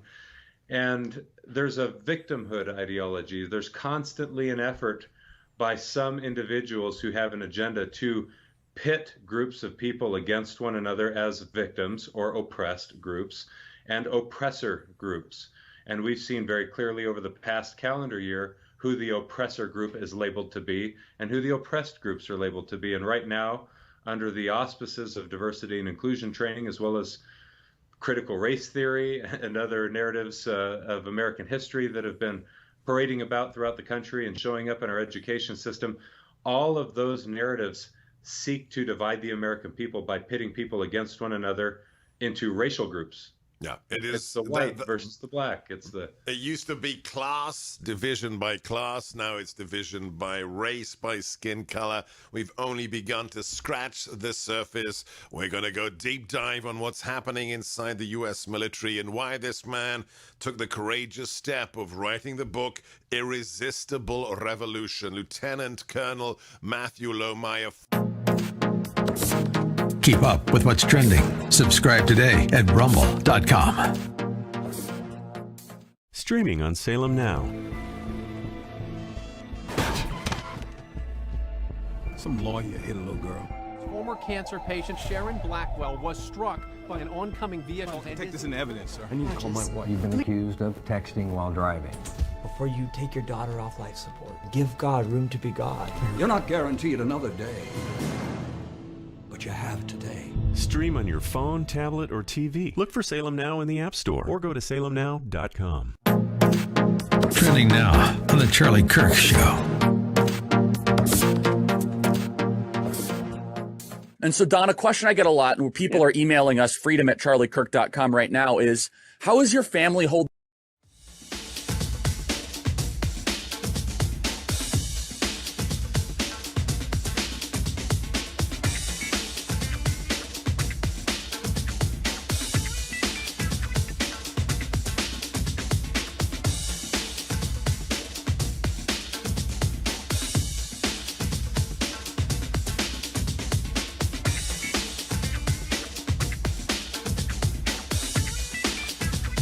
All right, welcome back to the Larry Elder Show. The number to call in, 888-971-7243. We're coming to you live from the ReliefFactor.com studio. Again, that number, 888-971-7243. Okay, so I want to talk about this mask mandate that's currently happening, or that's going to be happening. When does that start, William? Does that start this evening for you guys? Okay, so you guys have, if you're you Los Angelinos, you have until 11:59, I believe, Saturday, to go ahead and party like a rock star without the mask. And then after that, it's completely over. This mask mandate is complete nonsense. I sued right here in the city of Orlando because we have a social justice mayor by the name of Jerry Demings. He is the husband of Val Demings, who is ironically very silent on the issue of Cuba. And she has entered the race to run for Senate against Senator Marco Rubio. I haven't heard anything from her when it comes to Cuba. Maybe I need to check her Twitter or something, but locally, I haven't heard a peep from Val Demings when it comes to the people, for the people that are being beat and tortured and I'm sure murdered in some cases, while the Cuban dictatorship cracks down on these freedom lovers, these freedom fighters in Cuba. I haven't heard a peep from Val Demings. Anyway, returning to this mask mandate. So Los Angeles County will again require masks be worn indoors in the nation's largest county, again, even by those that are vaccinated. Now, the announcements, this is the AP, so, you got to read left-wing stuff too. So the announcements come amid an increase, they say a sharp increase, but that's a joke, increase in virus cases, many of them the highly transmissible Delta variant that has proliferated since California fully reopened its economy on June 15th and did away with capacity limits and social distancing. So let me ask the people of Los Angeles, when you were locked down, they kept you locked down because cases continued to occur. Cases continued to happen. This is the fallacy about this stuff. This is the lie about this stuff. First off, I just recovered from the Delta variant myself just recently, a few weeks ago, and I don't know that it was any different than any other variant based upon the symptoms that I had. And all I did, I listened to Dennis Prager. By the grace of God, a lot of doctors aren't prescribing ivermectin, but thank God. My wife and I found someone who was. Both of us got it. Prednisone, ivermectin, azithromycin. I'm not recommending anything, and I'm telling you though, once I began that process, within a matter of hours, I felt better. It took me probably 2 weeks to recover from the tiredness and weakness, but the major symptoms were gone within hours with basic medication. This is an absolute joke. This is about control. Carl Jackson in for Larry Elder. We'll be back in a few.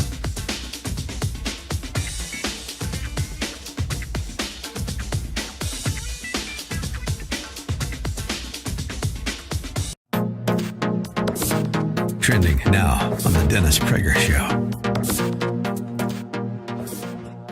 This is unbelievably important, the Ultimate Issues Hour. Now you realize, many of you realized earlier, but now you realize even better how important it is to have a clear outlook on life.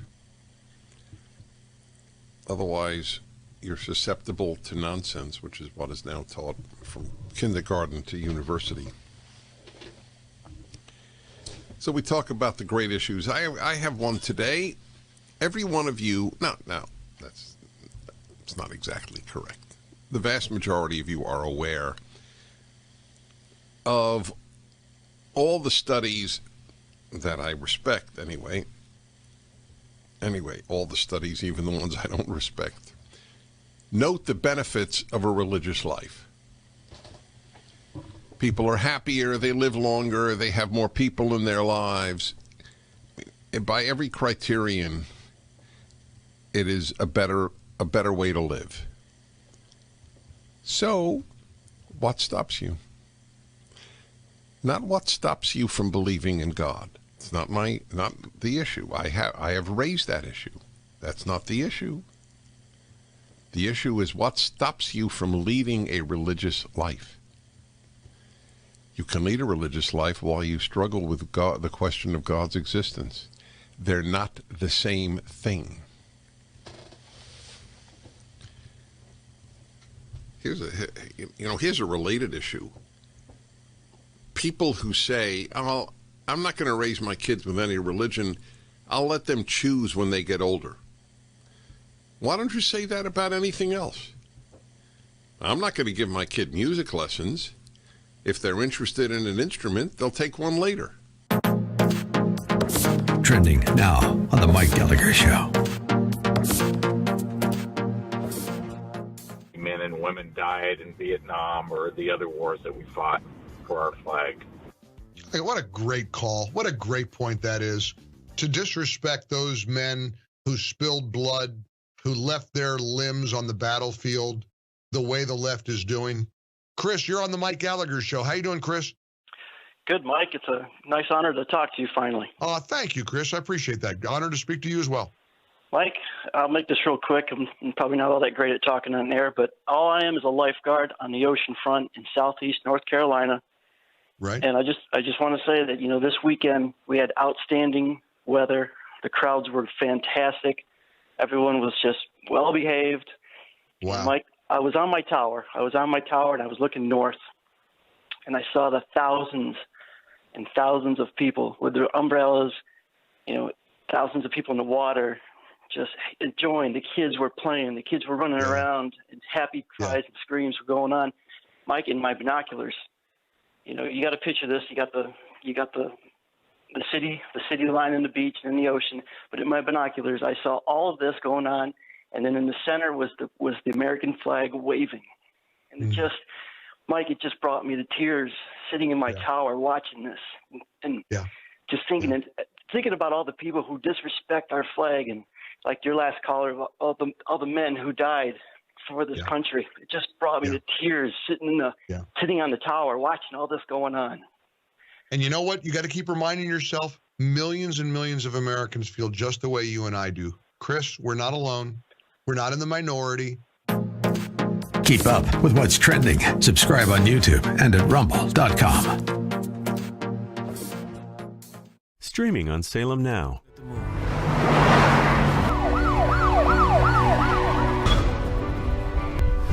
Get back or I'll shoot you. No one's left inside for the pastor and his 2 daughters. If you run, I'll shoot your family. Nobody cares whether I live or die. It's bad. I'm not going to stand around and be a part of it anymore. Give me the gun. Stream on your phone, tablet, or TV. Look for Salem Now in the App Store or go to salemnow.com. Streaming on Salem Now. Surprise. Sharon and I. Sharon and you what? Things just happened. My girlfriend and my best friend. You got 30 days to grow up, son. Nathan Hannigan, it is good to have you home. Nona, it's Nathan. Well, you don't mind my giving her your room, do you? Really though, thanks for thinking of me for this position. I thought about you first.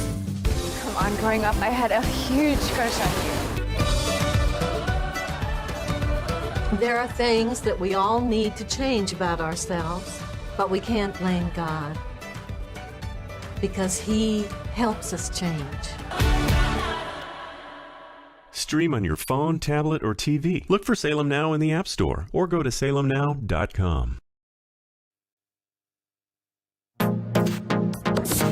Trending now on the Eric Metaxas Show. 2 things are happening. One is that parents across the board are starting to speak up and not take this anymore.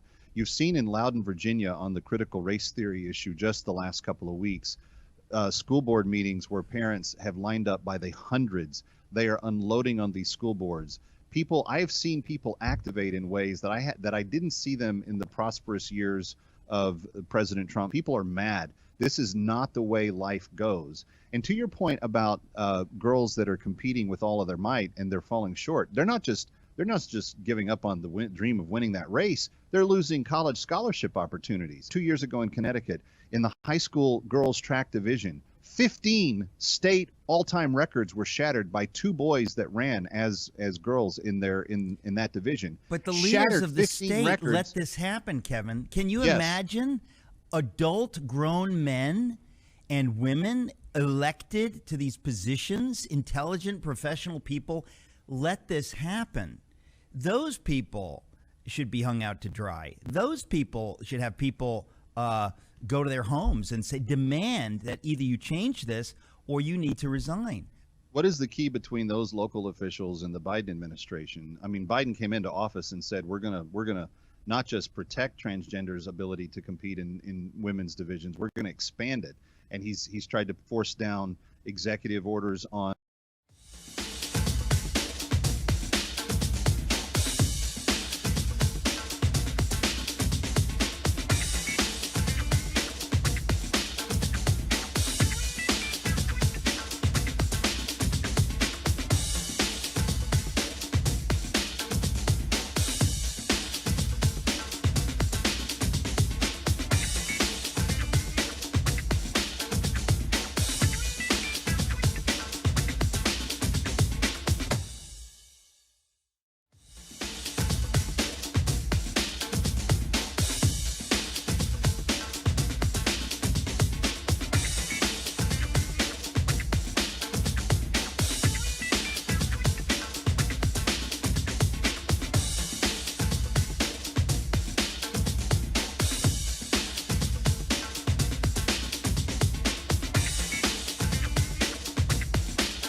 Welcome back to the ReliefFactor.com studio. Props, Sean. I mean, the work that the guy does to put stuff like that together. Absolutely amazing. Number to call in to the ReliefFactor.com studio, 888-971-7243. I am your special guest host, sitting in for the great Eldersky. By the way, electelder.com, electelder.com. He has a monstrous fight before him right now. You have Gavin Newsom that is handing out welfare checks, basically, or stimulus checks 1 week before the recall election. It's crazy what Gavin Newsom is willing to do in order to stay in power and to continue to rule over you guys like a king. That's what he wants to do. He wants to rule over you guys. And he figures that he can take money that was given to him by the federal government, thanks to people like myself and other states, hand it out to people that make less than $75,000 a year and buy your votes. So for $600, you get to have the same misery that you've had since Gavin Newsom has been elected governor. And you get to keep that. $600. Man, screw that. I would put that money, pay off debt, put that money in the bank, invest that money, and vote his behind out of office. So recall him. There's two steps. You got to recall him. Do you want to recall Gavin Newsom? Yes. And then the next step will be, okay, who do you want to replace him? That will be the great Eldersky. That will be Larry Elder. So electelder.com. It's an uphill battle, folks. There's no doubt about it. But with your help, I do think this is the man for the job. I think, listen, I'm a California native. This is California. Again, it's just one of these states that's an amazing state if it had the right leadership where it could be cleaned up. I mean, growing up in, obviously, I didn't live in the greatest neighborhoods growing up in Cali, but you could leave out of the neighborhoods and see some wonderful parts of California.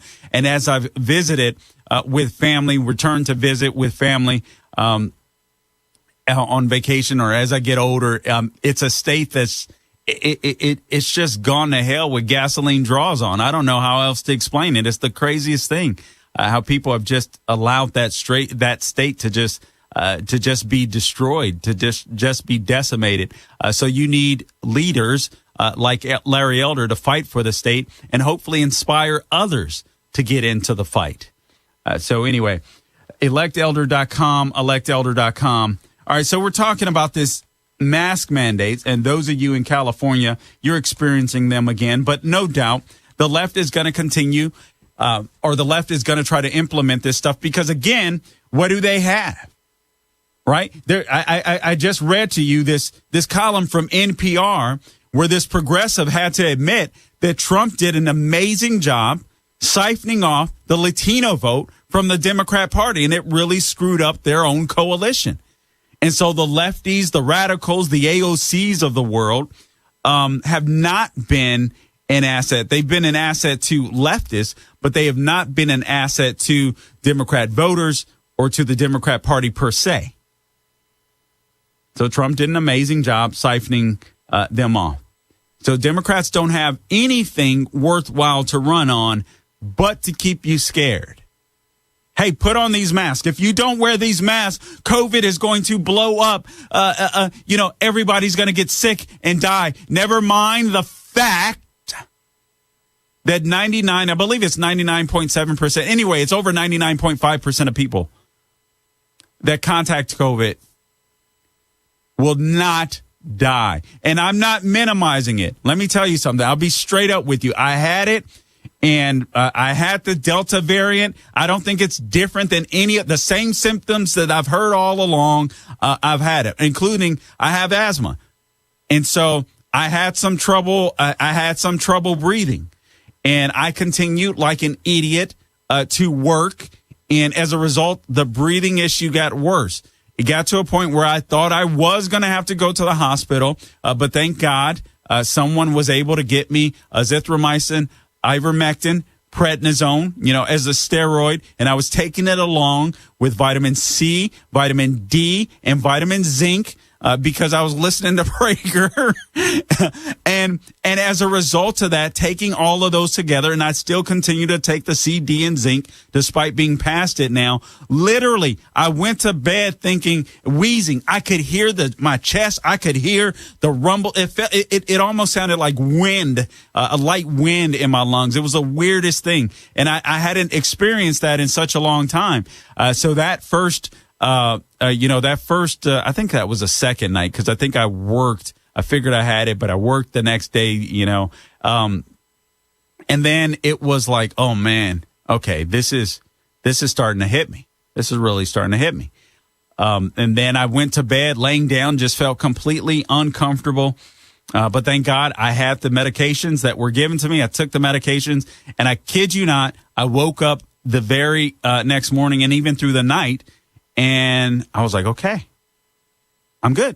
I mean, the breathing issues, which was what I was most concerned about. And listen, I'm not a doctor. I'm not I'm not, okay?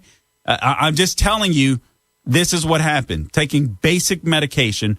Obviously, prednisone isn't basic. Obviously, azithromycin isn't. Ivermectin, an inexpensive therapeutic.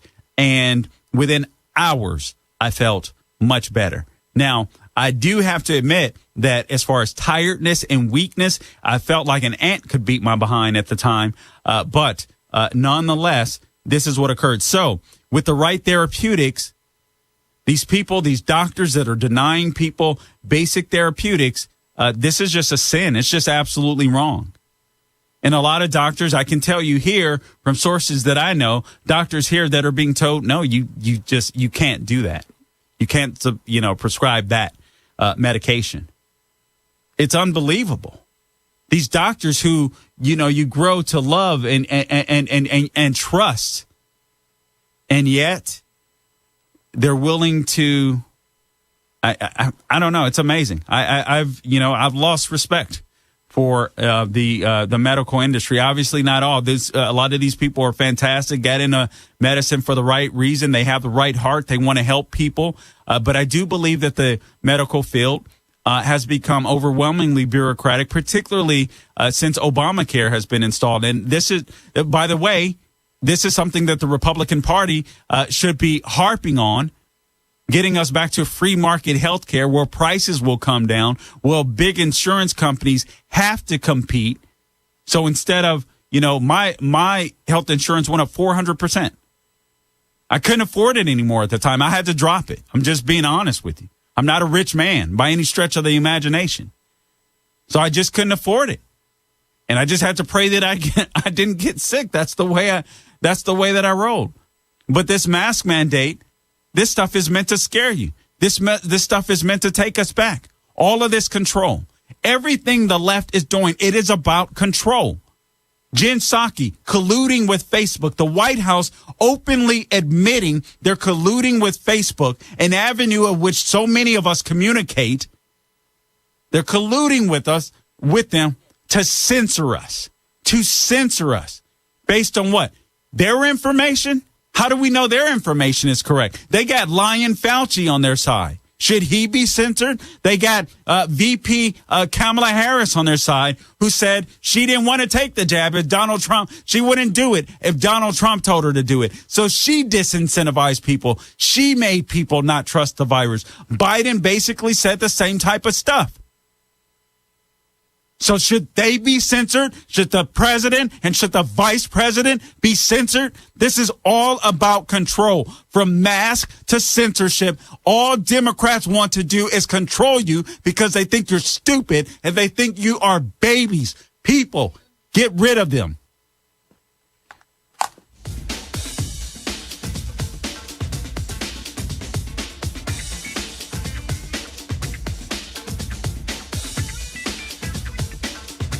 Streaming on Salem Now. Fiance? No, I can't be your fiance. You're gonna go. You're gonna be my fiance, and you're gonna be the most amazing, fascinating, most successful man ever. We're only gonna be there for a few hours, eat dinner, and I promise we'll have the best breakup of all time. My baby, my princess. Oh, yeah. Stream on your phone, tablet, or TV. Look for Salem Now in the App Store or go to salemnow.com. Trending now on the Charlie Kirk Show. And this is the destruction of a fair and independent judiciary. And this is using ultimate power to try to destroy political opponents. 100%, Charlie. And it's not like this is the only example. I mean, listen, if you've been watching for the last 5 years, look at the FBI. Look at what they were doing.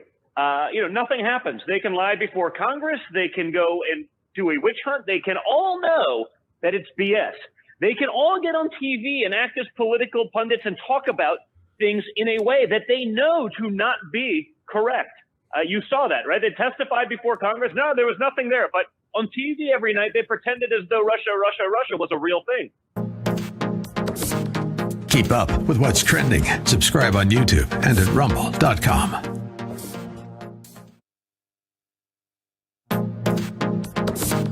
Trending now on the Eric Metaxas Show. Joe Biden was sold as a moderate. People that had worked with Joe Biden back in the day said, "Oh, I've known Joe for years. He's okay. He's fine." Listen, when he got the hair plugs, he flipped. A long time ago, he was bald as an egg, and he got hair plugs. And I believe those hair plugs were from a Chinese lab in the Wuhan province, and things started to go screwy, and he flipped. So he said. I don't know that that's true. I think he hid maybe who he was for a long time. A lot of liberals did in the 70s. Wait. First of all, he's nobody. He has no values. Let's not kid ourselves. He's not a Marxist. He is a husk of a person, and he will just do. That's the whole point of your article at townhall.com. People are running him and steering him, and he doesn't have the whisper of what we would call courage or conviction. Right. Well, and because he can't get the stuff kicked out fast enough. I mean, they've attacked so many different areas of culture and life all at once, and I think this is part of the blowback that is causing parental communities to rise up. You know, one of the things I'm most excited about, to be candid, out of all this, is to see the growth of middle-class black parents debating CRT to their own school boards. There's something very powerful about a father and a mother, married black couple, living in a suburb and being part of a community and saying to a school board, what you're in essence trying to do is teach my child to be a racist. Keep up with what's trending. Subscribe today at rumble.com. Streaming on Salem Now. Things just happened. My girlfriend and my best friend. You got 30 days to grow up, son. Nathan Hannigan, it is good to have you home. Nona, it's Nathan. Well, you don't mind my giving her your room, do you? Stream on your phone.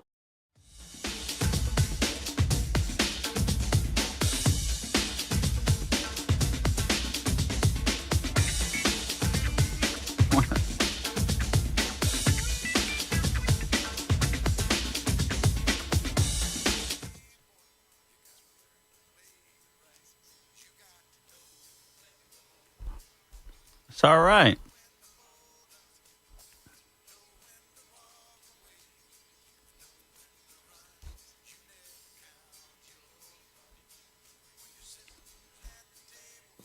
That makes me want to travel west, William.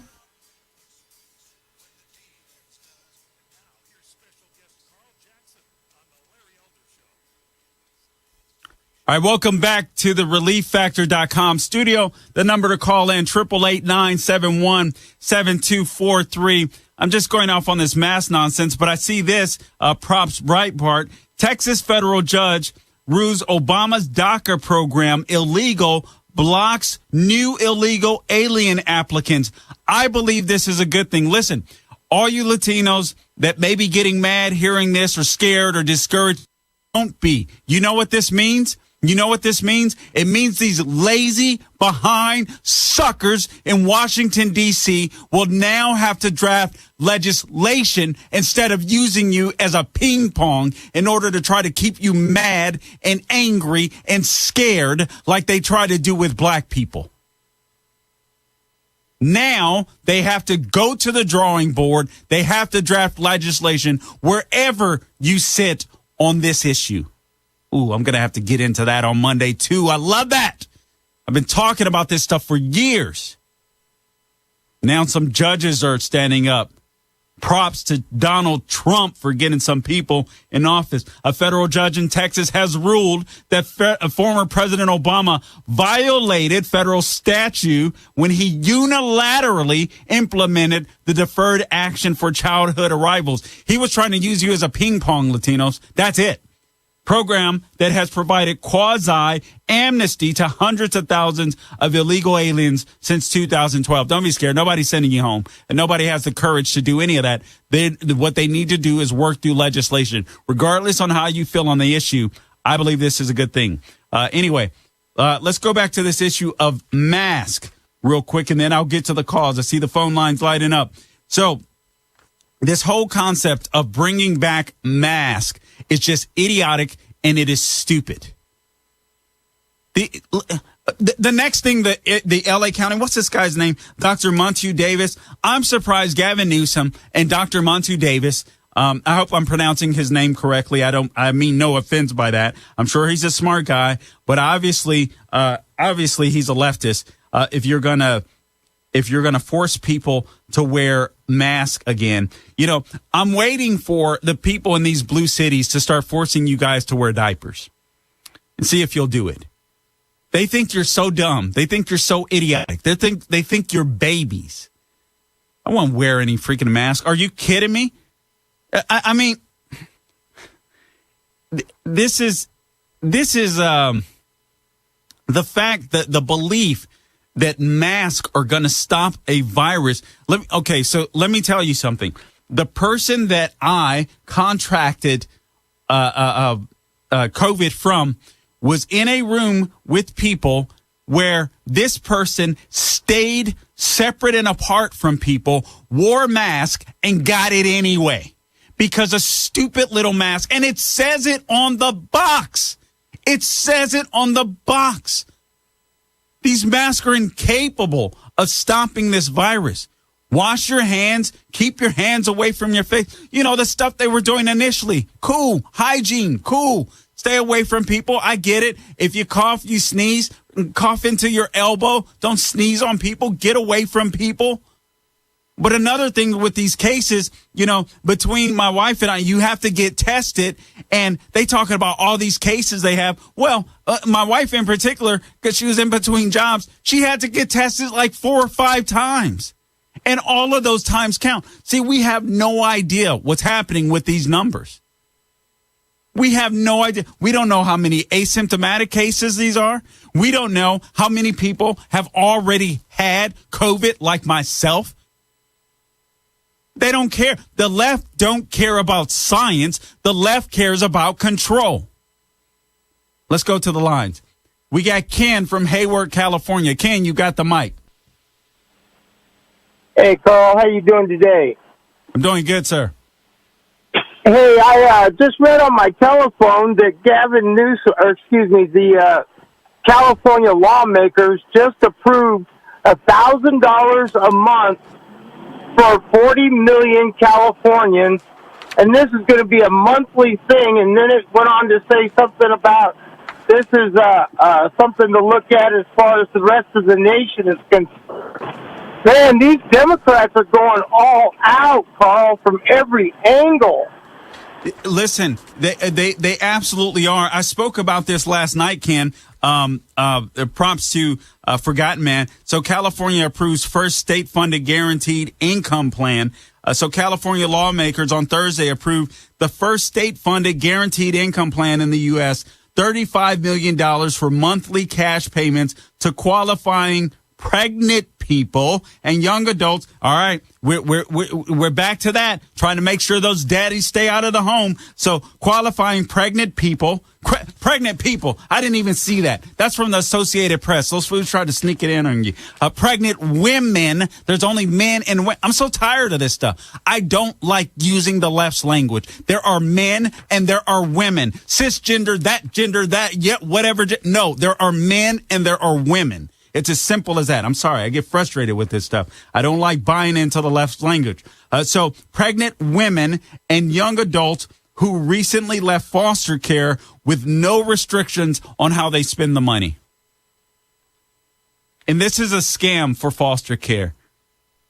I hate to say it. I feel so bad for so many of these children that are in foster care, but they need a lot more help than money.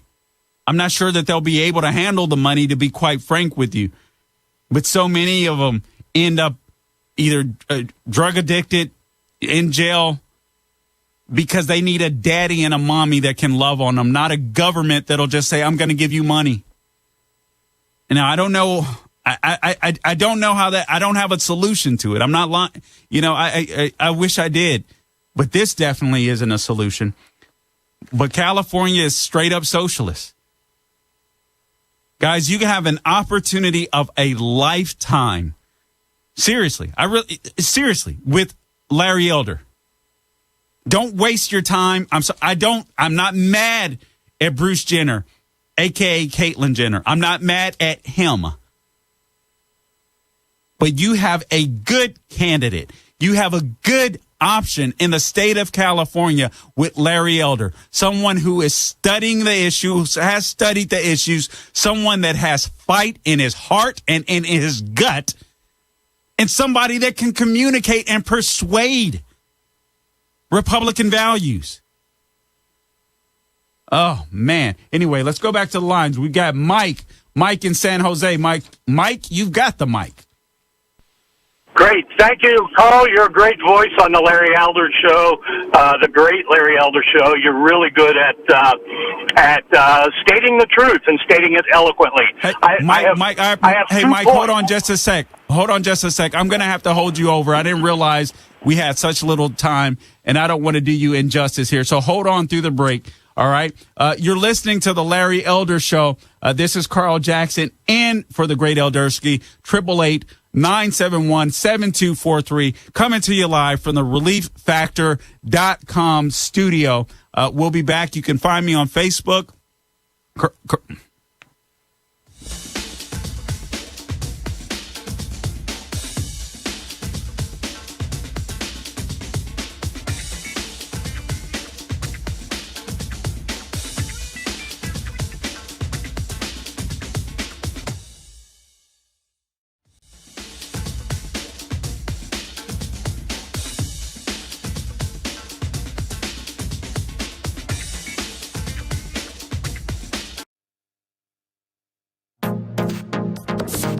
Trending now on the Eric Metaxas Show. Joe Biden was sold as a moderate. People that had worked with Joe Biden back in the day said, "Oh, I've known Joe for years. He's okay. He's fine." Listen, when he got the hair plugs, he flipped. A long time ago, he was bald as an egg, and he got hair plugs. And I believe those hair plugs were from a Chinese lab in the Wuhan province, and things started to go screwy, and he flipped. So he said. I don't know that that's true. I think he hid maybe who he was for a long time. A lot of liberals did in the 70s. Wait. First of all, he's nobody. He has no values. Let's not kid ourselves. He's not a Marxist. He is a husk of a person, and he will just do. That's the whole point of your article at townhall.com. People are running him and steering him, and he doesn't have the whisper of what we would call courage or conviction. Right. Well, and because he can't get the stuff kicked out fast enough. I mean, they've attacked so many different areas of culture and life all at once, and I think this is part of the blowback that is causing parental communities to rise up. You know, one of the things I'm most excited about, to be candid, out of all this, is to see the growth of middle-class black parents debating CRT to their own school boards.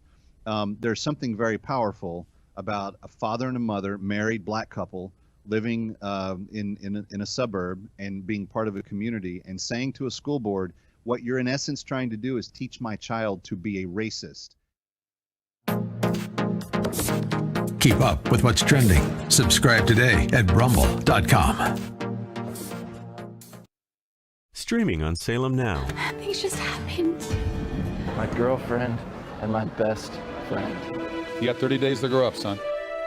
Nathan Hannigan, it is good to have you home. Nona, it's Nathan. Well, you don't mind my giving her your room, do you? Stream on your phone, tablet, or TV. Look for Salem Now in the App Store or go to salemnow.com. Trending now on the Dennis Prager Show. This is unbelievably important, the Ultimate Issues Hour. Now you realize, many of you realized earlier, but now you realize even better how important it is to have a clear outlook on life. Otherwise, you're susceptible to nonsense, which is what is now taught from kindergarten to university. So we talk about the great issues. I have one today. Every one of you, no, that's not exactly correct. The vast majority of you are aware of all the studies that I respect anyway, all the studies, even the ones I don't respect, note the benefits of a religious life. People are happier, they live longer, they have more people in their lives. By every criterion, it is.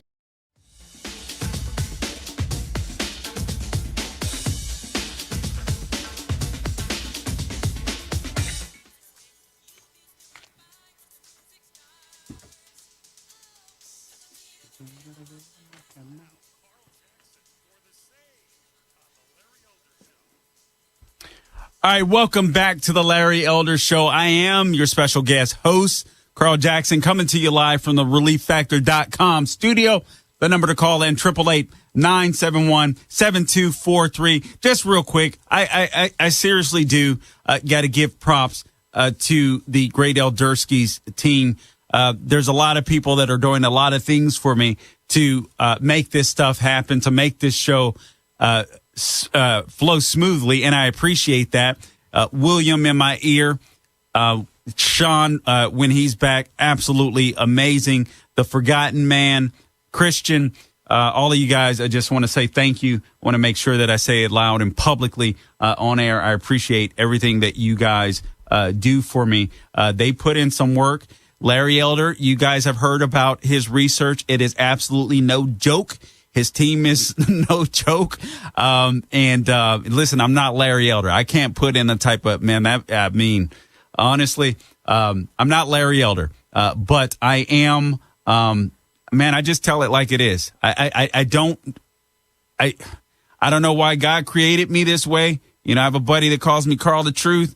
It's not that I'm perfect. It's not that listen, I know that I was a sinner only saved by the grace of God, and I screw up sometimes. I am far from perfect. I need to improve in many aspects of life. But when it comes to the area of politics, when it comes to loving this country and fighting this country and appreciating where God put me as a black man, would you want to be anywhere else in the world? Do you know how blessed you are to be an American? That's it. Once I became a Christian, it's like God opened my eyes. I'm just like, do you understand how blessed you are to be an American where you can make millions of dollars a year and complain as if the world is systemically racist or America, LeBron James, Joy Reid, Don Lemon. Do you realize how blessed they are? Do you think they can have those jobs in Cuba? I don't see those type of jobs popping up in Africa. It's insane. I'm not saying we didn't have a bad past. Every country had some bad elements and bad past. I'm not trying to minimize slavery. I don't. It was evil. It was cruel. It was completely sinful. But you're a moron if you don't understand that this is the best freaking country in the world, and I will fight for it till the day I die. I love this country. I couldn't imagine going anywhere else.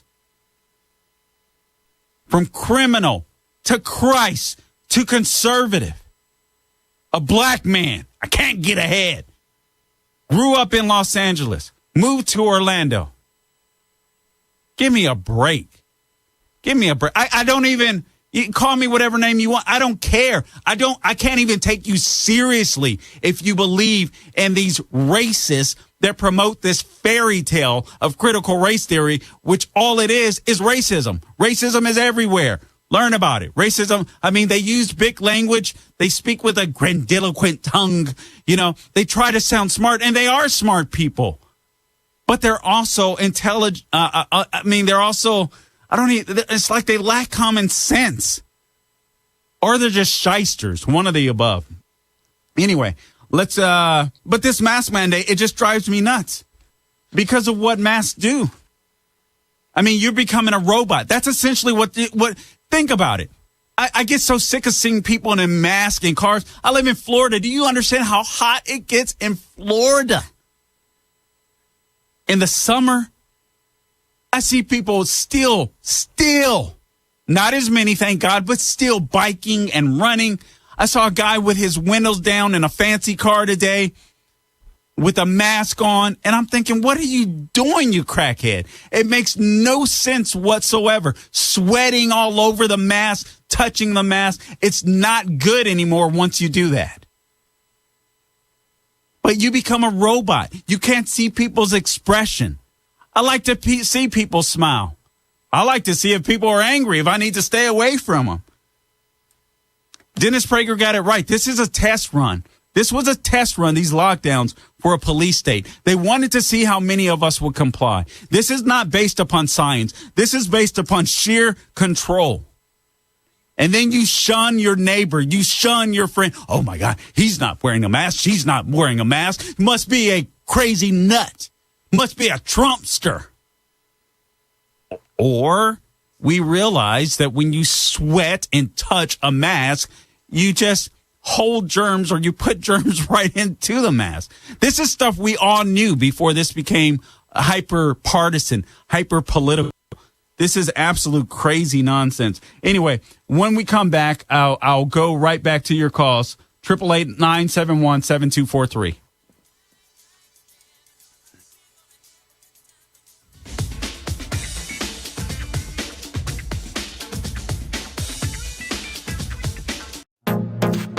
Trending now on the Charlie Kirk Show. I want to talk about what's happening in New York with Letitia James and what I consider to be a political persecution unlike anything, I think, in American political history. How are you guys dealing with this? And do you guys see this as, you obviously said this last night, but as a continuation of almost this 5-year political witch hunt? 100%. I mean, it's pretty clear when the Attorney General of a state, without any information, literally campaigns on saying, "Hey, we're going to investigate, we're going to lock them up, we're going to do this, that, and the other." It's pretty amazing that they can get away with it, and then they do it, and then they do it for 5 years. And the reality is this: there's no recourse. There's no one keeping them in check, Charlie. They can just do this. You have nowhere to appeal it to. You're going to appeal it to a leftist judge in New York who feels the same way. They're utilizing their taxpayer-funded offices in a political vendetta to try to damage my father. And the reality is this: even after 5 years, in search of a crime, right? They've been looking for 5 years. They're getting closer, Charlie. We've been hearing this now literally for half a decade, and yet there's still nothing there. And yet no one's stopping them. So as crime rates go through the roof in New York, as murder rates go through the roof, as businesses are going out of business because of New York's disastrous recovery response, they're spending taxpayer dollars on a political witch hunt against Donald Trump rather than, I don't know, murderers. this is what's going on in America. You know, they're outraged when this stuff happens in, I guess, Belarus recently, right? Keep up with what's trending. Subscribe on YouTube and at rumble.com. Trending now on The Mike Gallagher Show. If you're longing for a place that feels like pre-pandemic America, I'll tell you right now, Las Vegas is one of them. What's your community? Well, tell me what your town is like and how you would respond to being in a theater with 1,800 other people, elbow to elbow. Here's Mike. What's the upstate of South Carolina, Mike, life like, Mike? Mike, it is wide open for business, baby. We are rocking and rolling, and we cannot get enough people to work. So come on down here and grab yourself a job. I love it. That makes me happy. Coming back to work makes me happy. Thank you, Mike. Keep up with what's trending. Subscribe on YouTube and at rumble.com.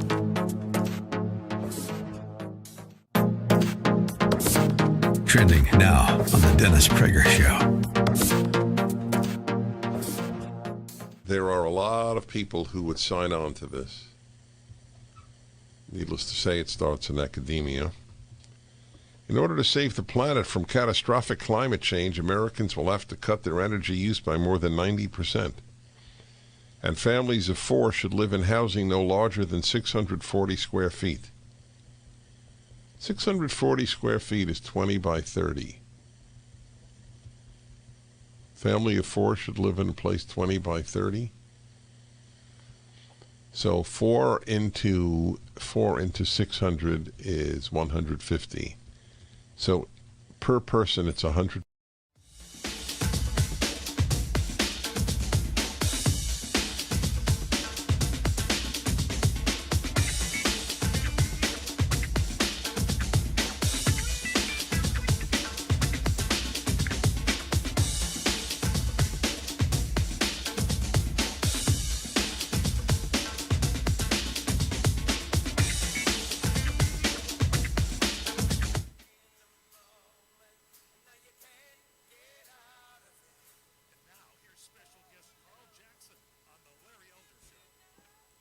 All right, welcome back to the ReliefFactor.com studio. Listen, I want to go right to the lines. And I saw a pharmacist that dropped off. If you're still around, I'd love for you to call back. I was literally going to go to your call right after Mike. Let's go back to Mike. Mike from San Jose, California. Mike, you have got the mic. Thank you for holding on. Thank you. This is you're testing my ability to keep my 2 trains of thought in my frontal lobes, Carl. But let's see if I've done it.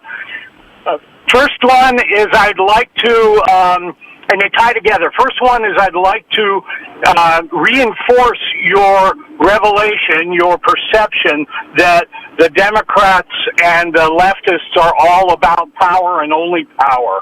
If we think they care at all about racism, we're fooling ourselves. What they care about is that they want to tear down certain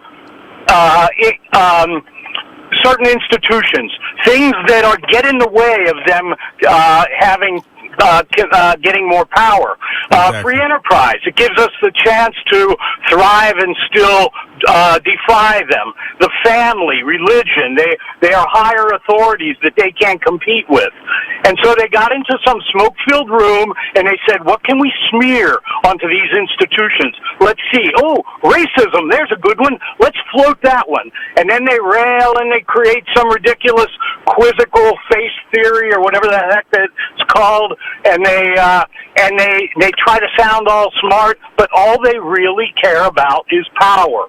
They don't care at all about racism. They don't care that this nation was actually founded on the principle of getting rid of slavery from the very beginning, since before the Revolutionary War. It's just that the nation had to be created in phases. You had to do it a step at a time. But this was never about trying to make a slave-based nation, ever. They don't care about that. Those facts. They're not interested in correct history, and that's why we have stuff like the 1619 Project popping up. But good call, Mike. I appreciate the call. Appreciate you being out there.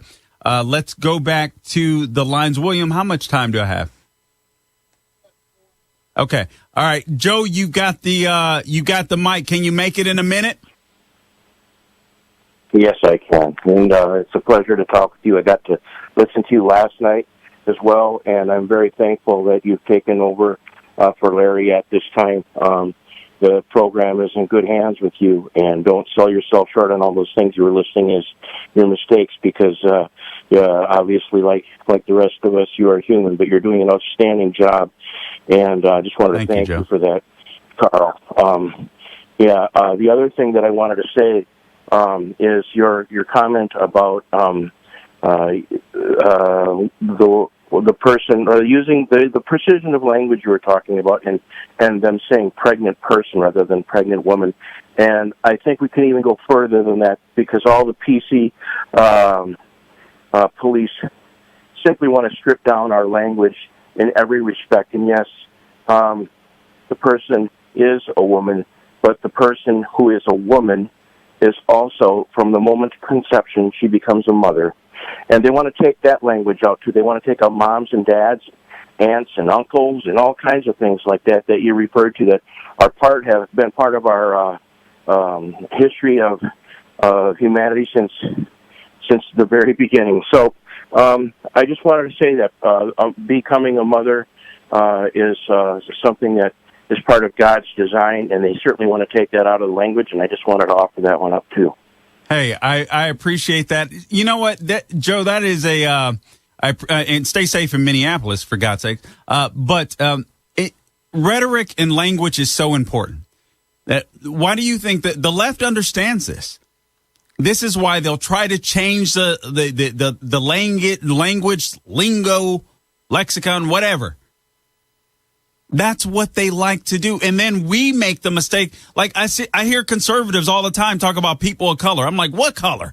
White people are people of color. You know, white people get tan, they turn red. White people get cold, they turn bluish. I'm like, white people have more color than anybody else.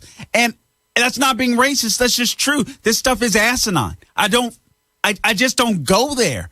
I don't know why my mind works like that, but I'm like, I'm not an African American. As a matter of fact, my co-host on my local show, he happens to be a Messianic Jew, and he happens to be white.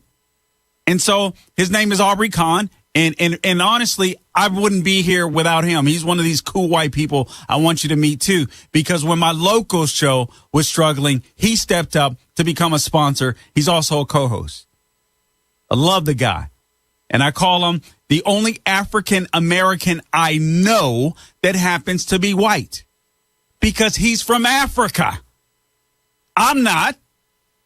It's crazy. I understand I have ancestors that came from, but I'm not African. I don't know anything about the experience. Jerry from Long Beach, California. Jerry, you've got the mic.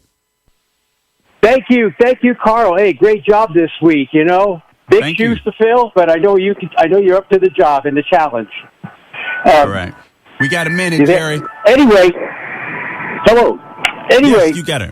Listen, look it. You're the man now, and I'm going to coin a phrase for you: the sage of the Everglades. That is your call name. The sage of the Everglades. Listen, Larry Elder has gotten the term sage.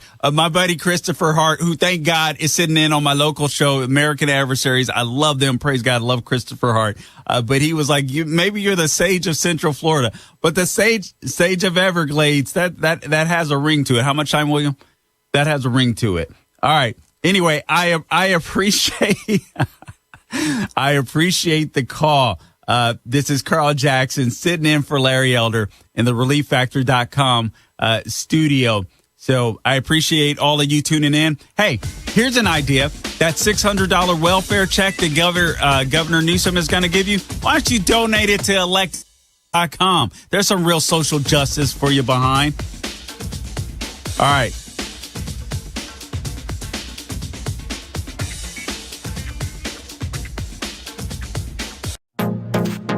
Trending now on The Charlie Kirk Show.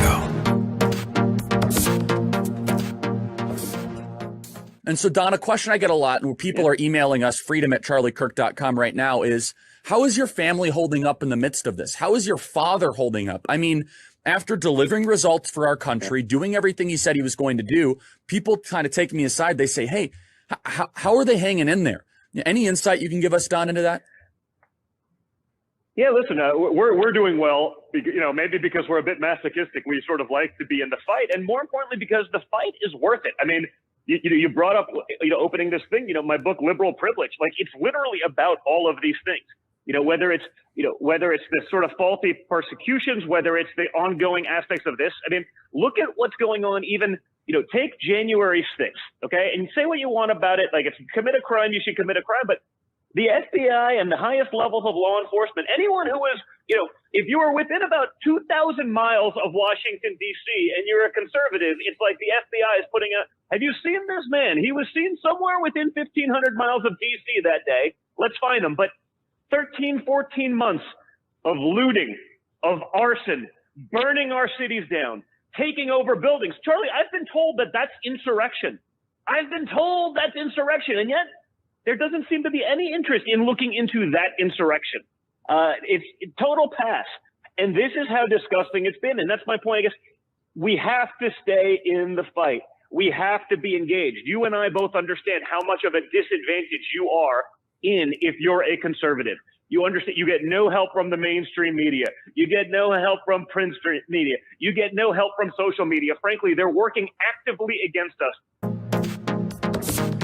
Keep up with what's trending. Subscribe on YouTube and at rumble.com. Streaming on Salem Now.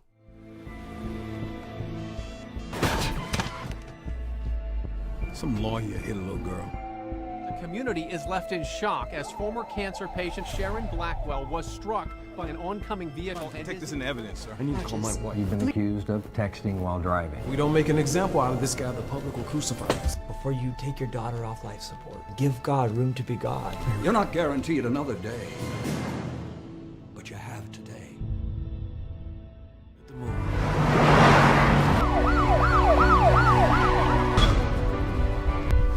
Get back or I'll shoot you. No one's left inside for the pastor and his two daughters. If you run, I'll shoot your family. Nobody cares whether I live or die. It's bad. I'm not going to stand around and be a part of it anymore.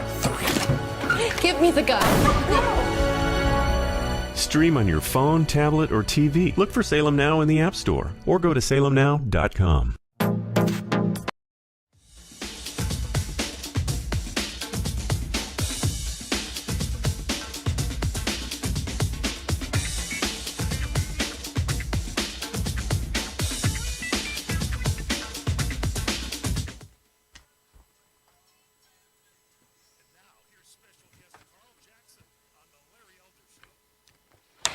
Hey, welcome back. Hey, listen, I just want to say thank you to all of you. I know you are missing the great Eldersky.